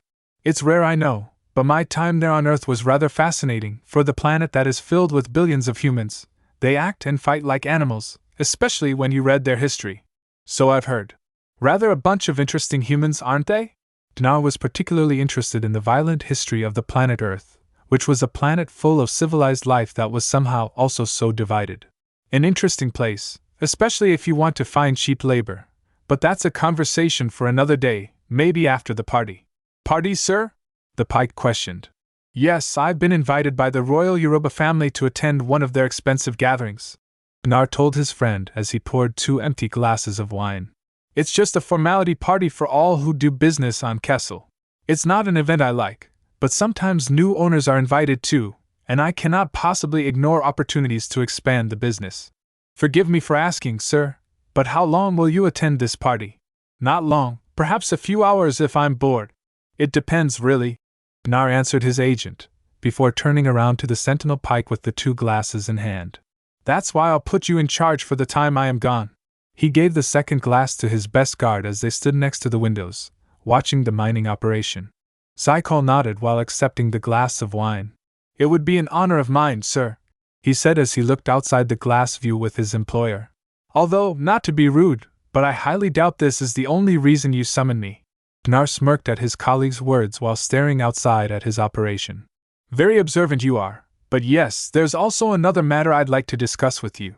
Just then the elevators reached their levels, and the Earthling slaves began coming out in droves to begin their shifts, while the non-human slaves were going towards the elevators. You've heard of the rumors that have been playing around, about the slaves organizing of some sort? Gnar asked the sentinel. Well, apparently they have been planning an uprising. Zykal looked stunned at this coming from the Zygerian. Are you sure those aren't just rumors? At first, I myself was suspicious of this, but my mind has changed with concrete evidence, and of course, a valid witness. Gnar smirked, and on cue, the door behind him opened, and in walked 2 guards escorting a slave. It was the male Twi'lek member of the resistance, Merrick. Gnar chuckled as he turned to the slave in front of him, who was bowing his head to the floor. Ah, Merrick, so you've got something to offer me that can clear my conscience about this supposed rebellion? Yes, master, I have information that you need to hear. The slave bowed lower to the ground, with his full body to his master's boots. The plans, tunnels, weaponry, smuggle routes, I can give you all of that. Ah, a good obedient slave that knows its place. Gnar laughed at the thought of one of their own betraying the rest. Typical of a Twi'lek, honestly, they were a submissive species that were the victims of slavery. Always was, always will be. I heard also that for this information, you wanted to serve somewhere else, yes? Yes, master. Please. I'd like to work somewhere else, whatever it is, anything better than in the mines. Merrick begged him. I'll even give you the names of the leaders. Gnar laughed at what he was hearing, and for once, was glad he wouldn't have to beat the information out. Good. I needed a servant up here anyway, so consider yourself lucky. Gnar turned to the pike. I'll trust you to put an end to this pathetic rebellion while I am gone? Of course, sir. It will be done. Zykal nodded as he noticed something out of the window. Look at that. Gnar turned around and saw at one of the entrances 2 young slaves in each other's arms, and were seen openly embracing and kissing each other. Well, would you look at that? Gnar chuckled as he stared at the couple, a sinister plot developing in his mind at the sight of the teens. Apparently, there are those who still need to be reminded of the rules of forbidden relations between slaves. Zykal spotted the 2 and suggested, Should I punish them here now, sir? No, let them enjoy it for now. Gnar declined that suggestion, coming up with his own. Instead, why not let Vatic take care of it? It's his specialty in cases like these anyway. Yes, sir. Zykal slowly nodded at his boss's wishes. Vatic was the supervisor of Olam lower levels and the 3rd highest ranked in this mine right behind Zykal himself. While Zykal was professional in his work as an overseer on keeping the slaves working, Vatic was a sadist who enjoyed tormenting people in any way that fulfilled his satisfying needs. It was demonstrated once with one of the newly imported slaves who he had personally dealt with. He still couldn't get that image of that fat Zygerian over the body of that redhead girl. Well, that's all then, Gnar said, turning around while emptying his glass, before turning back towards the Twi'lek slave. Now you will tell me every name of the people who are involved in this plot. The slave nodded and began a list of those names. With every person he named for the next half hour, the more lives he endangered for his selfishness. And slowly, without the resistance knowing, hope truly began to diminish. Next day, landing platforms. Naruto grunted as he pushed another crate full of spice into a freighter that had been waiting on the platform for hours for a large pickup. Pushing the last few crates in the cargo load, Naruto finally let himself sigh in relief, before walking off the loading dock right towards the platform. Spotting his friends, he walked up to them, who were waiting for the next ship to land. Hey guys! Naruto frowned as he noticed some of his friends were missing. Any of you guys seen Hera? They all shook their heads. No. What about Adrik? Tariq? No, kid. We haven't seen any of them. Zeb shrugged, looking just as confused as the blonde. Not since last night, at least. Oh no. Naruto began to sweat even faster as a million thoughts began to race through his mind. They didn't return from their shift last night, and neither did Jimmy, Ibrahim, nor Joseph. You think they got grabbed? Someone brought the idea up, and Naruto bit his lips so hard he began to taste iron. What if they found out about the plan and are rounding everyone up? Maybe not. Naruto's on that council, Zeb pointed out. If the plan was foiled, they would have already nabbed the kid. New freighter Dock 3. The loudspeaker crackled to life, and they looked up to see that above them was a new freighter, which was getting ready to pick up or deliver. Well, enough talking. Everyone split up and get to work, Zeb ordered as he grabbed a crate, pushing it away with two more in front. The group quickly scattered back to their posts. If Naruto's theory was correct, then the last thing they needed right now was to paint a bigger target on themselves by slacking off even for a second. With that in mind, Naruto began pushing a row of 4 spice crates to the freighter that had just landed on the platform, with the cargo gate already open and with others pushing in crates already. Right as Naruto reached the ramp of the freighter, he suddenly was joined by someone who started to help him push the crates up to the cargo bay. Thanks for the dash. Naruto took a look at this guy and saw who it was. Hey, I remember you. You're one of the new arrivals, Megabo, right? No time, I came here with a message from Hera, the African said in his broken English/basic as best as he could. Listen, secret tunnel in level 3 got raided by guards last night. Naruto felt his heart stop at that news. Freezing mid-step, he jerked his head violently towards the messenger. Are you sure? Naruto asked the man. Don't bullshit me. I saw it, Megabo said grimly. I live on that floor. I saw the guards burst in with weapons and forced everybody out their cells, shoving them on the floors while they continued to search. As he spoke, they continued to push their crates after a pike barked at them to continue. And? Nothing. What? They found nothing, it was empty, Megabo finished. Guards were pissed, searched for hours but found nothing. Someone gave up location, which means dash. Someone betrayed us. Naruto gritted his teeth, his knuckles turning white as he gripped his crate. I guess that means the leaders got investigated. Didn't get all. Only matter of time before they'll get to you, Megabo warned him. Hera sent me to warn you. Leave now before the guards get you dash. You there? Come over here. The two nearly jumped out of their skins when a group of pike guards and a Zygerian overseer suddenly marched into the freighter, weapons in hand. Are you deaf? The Zygerian yelled impatiently. Come over here. Naruto gulped, before he gave them a quick nod, moving swiftly to move towards them while doing his best to not appear too nervous. What is it, master? I am busy with delivering shipments. You're coming with us. The Zygerian just told him. You're being summoned for interrogation to the control room. But dash. Bonk. Naruto saw stars as he fell painfully onto the ground, tasting spice and blood. He was sure that his head was bleeding, but he couldn't tell. Take him to the control room, was the last thing Naruto heard before darkness took over his vision. As the pikes dragged the blonde teen away, the human man who tried to warn him could only stand there helplessly, watching as one of their last hopes began to disappear from his eyes. Shit! Control room. We got one, boss! Naruto grunted in pain as he was thrown onto his face again, remaining conscious this time. He grit his teeth as he tried to get back up, a stabbing pain blinding his vision for a minute. Blinking light and stars out of his eyes, he looked around to figure out where he was.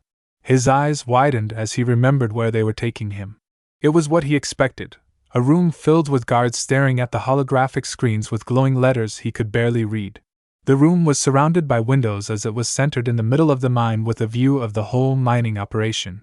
This was the heart of Olam's security center, the most vital part of the spice mine. Move it, brat! The pike behind him shoved his staff into Naruto's back, causing him to fall forwards again. Here, boss. We found him. Look up, kid. Holding back the urge to glare at him, Naruto slowly lifted his head and blankly stared at the pike that was standing in front of him. Unsure what he wanted, he kept himself quiet. Okay, kid, let me get straight to the point, Zykel said in a strict tone, but not one of arrogance like most of them had.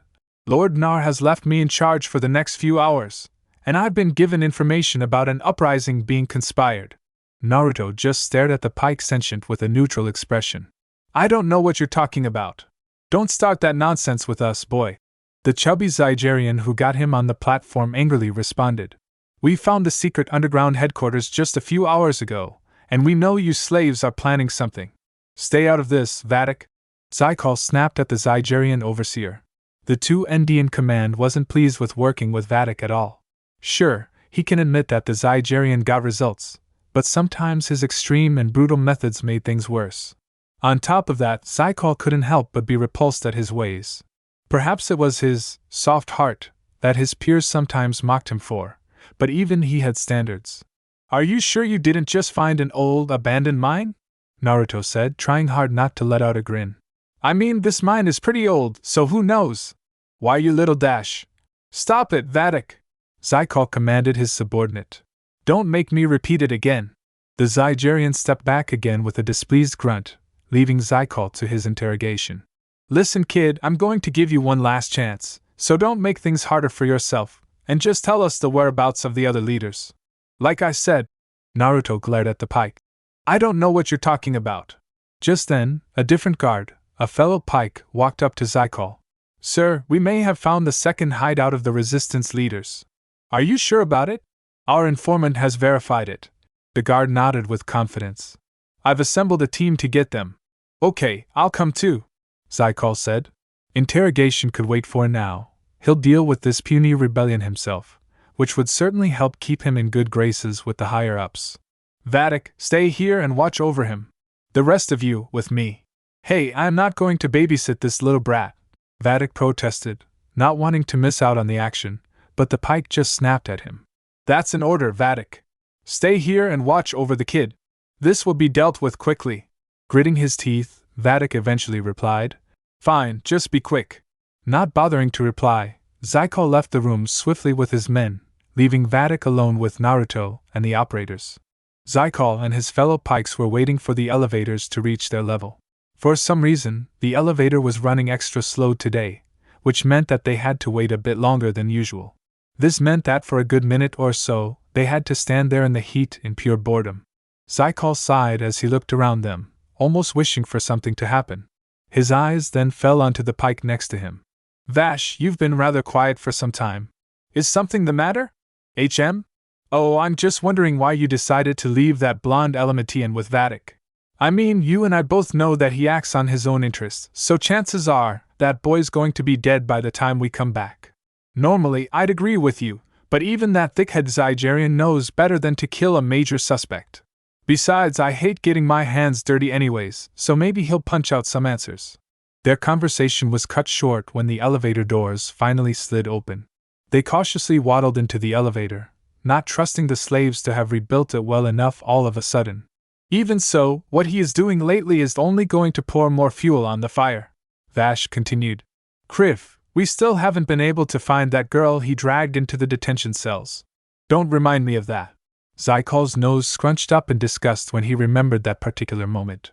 It was disgusting, and perhaps barbaric even for them, but more importantly, he feared that it was going too far in a sense where the slaves might revolt. Sometimes too much punishment was bad, and could backfire once the slaves realized that they greatly outnumbered them, and if they decided that surviving was no longer a priority. Zykal liked to think that the way they did things was good enough, and while tiresome at times, it kept the fear level balanced to where they wouldn't dare organizing together to fight back. Ah well, trying to get him kicked out would be a task for another day. So Zykal, how big do you think this rebellion is anyways? I dunno, maybe like 3 or 5 levels worth? Zykal shrugged. According to our informant, the current leaders are Hera Syndulla, Tariq Karim, and Adrik Yahantov, with second-in-command leaders being Naruto Uzumaki and Sabine Ren. The Mandalorian girl? Vash turned to his friend sharply. Are you sure about that? Like I said, our informant confirmed it. Zykal grunted as he rechecked the names on his tablet. Why? Something wrong? If I'm not mistaken, I think I just saw one of Vatic's men drag her towards the control room about 30 minutes ago. Farklet! Zykal cursed out loud as he turned to his friend. And you just decided to tell me about this now? Just then the elevator came to a sudden stop, and the doors slid open. Hey, how should I have known that those two were fucking? Vash huffed as he walked out of the elevator. Hell, last I've heard of them, they were trying to kill each other in the cafeteria. Unbelievable, Zykal muttered, before pushing the elevator buttons. You go with the others and finish the job. I'll go back upstairs and stop that maniac. I'm counting on you, Vash. Like hell he'd let Vatic do something like that again. Who knows what else could happen if they went too far again. Vash nodded at him as the elevator doors slid shut. He watched the elevator return back up, before he turned towards his men. Alright, listen up you guys. He left me in charge of this operation, while he does his thing. Let's get this over with, so no wasting time. Got it? Yes, sir! The Pikes barked out in unison. And with that, they marched towards the cafeteria, determined to crush this rebellion before it could have a chance to even begin. Control room. Whack. The control room operators tried their best to ignore the slave being tossed around by the Zygerian, although the Pikes couldn't help but flinch time to time from what their imaginations offered to them. Naruto's head jerked violently to the left as he got punched in the face by Vatic, busting his lip badly. Blood slowly poured out of his wounds delivered from the brute Zygerian. Ha ha ha asterisk ha. Naruto coughed, spitting out a mixture of saliva and blood to add to the ever-growing pool of his life water forming beneath him. His eyes were beginning to swell up, making it even harder to see. Everything hurt, and it was getting harder to think. On top of that, his hands and feet were cuffed to each other, making his already painful position more uncomfortable. He wasn't even able to wipe the blood off of his face, which was honestly the worst part about the whole experience. Crack, crack. Vatic cracked his knuckles as he sneered at the beaten boy at his feet. I'll give you this, you little shit. You're hard to break.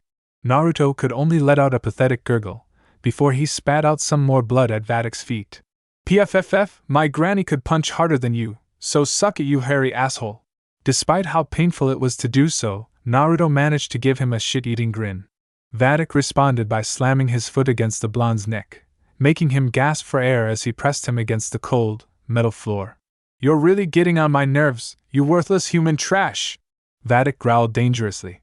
I'll teach you how to respect your betters. PSH, I ain't scared of you. Dying's just part of the job for us, and honestly, it sounds a lot better than sharing the same room as your stinky ass. Do your worst. Much to his surprise, Vatic's frustrated expression turned into one of glee. Oh, don't worry, brat. I won't kill you. He stepped off of the blonde's neck and walked over to a large, metal box. It was larger than the average spice crate, and judging by the way he was grinning, whatever was inside couldn't have been good. However, I'm going to do something worse to you. He pushed a button on the box, and it opened with a hiss.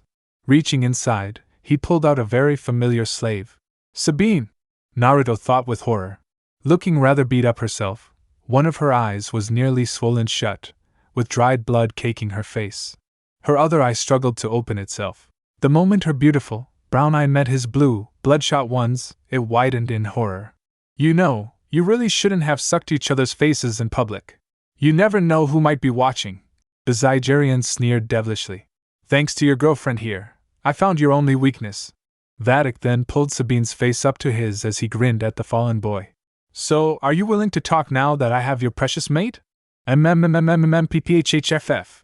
Sabine tried to scream something through the gag, making Vatic cackle in glee. Leave her out of this! Naruto roared, his eyes glowing with rage. She has nothing to do with this! He tried to stand up, but fell onto his knees, dizzy from his injuries and blood loss. Wrong answer! I guess you don't love her as much as I thought. He shoved the girl onto the communication projector table, slamming his greasy lips against her neck and face. Naruto could only watch in horror as Sabine's eyes began to water. Despite her muffled pleas, the Zygerian rubbed his large body all over her petite figure, his hair, lips, saliva, and hands fondling the struggling girl. No, no, no, and oh.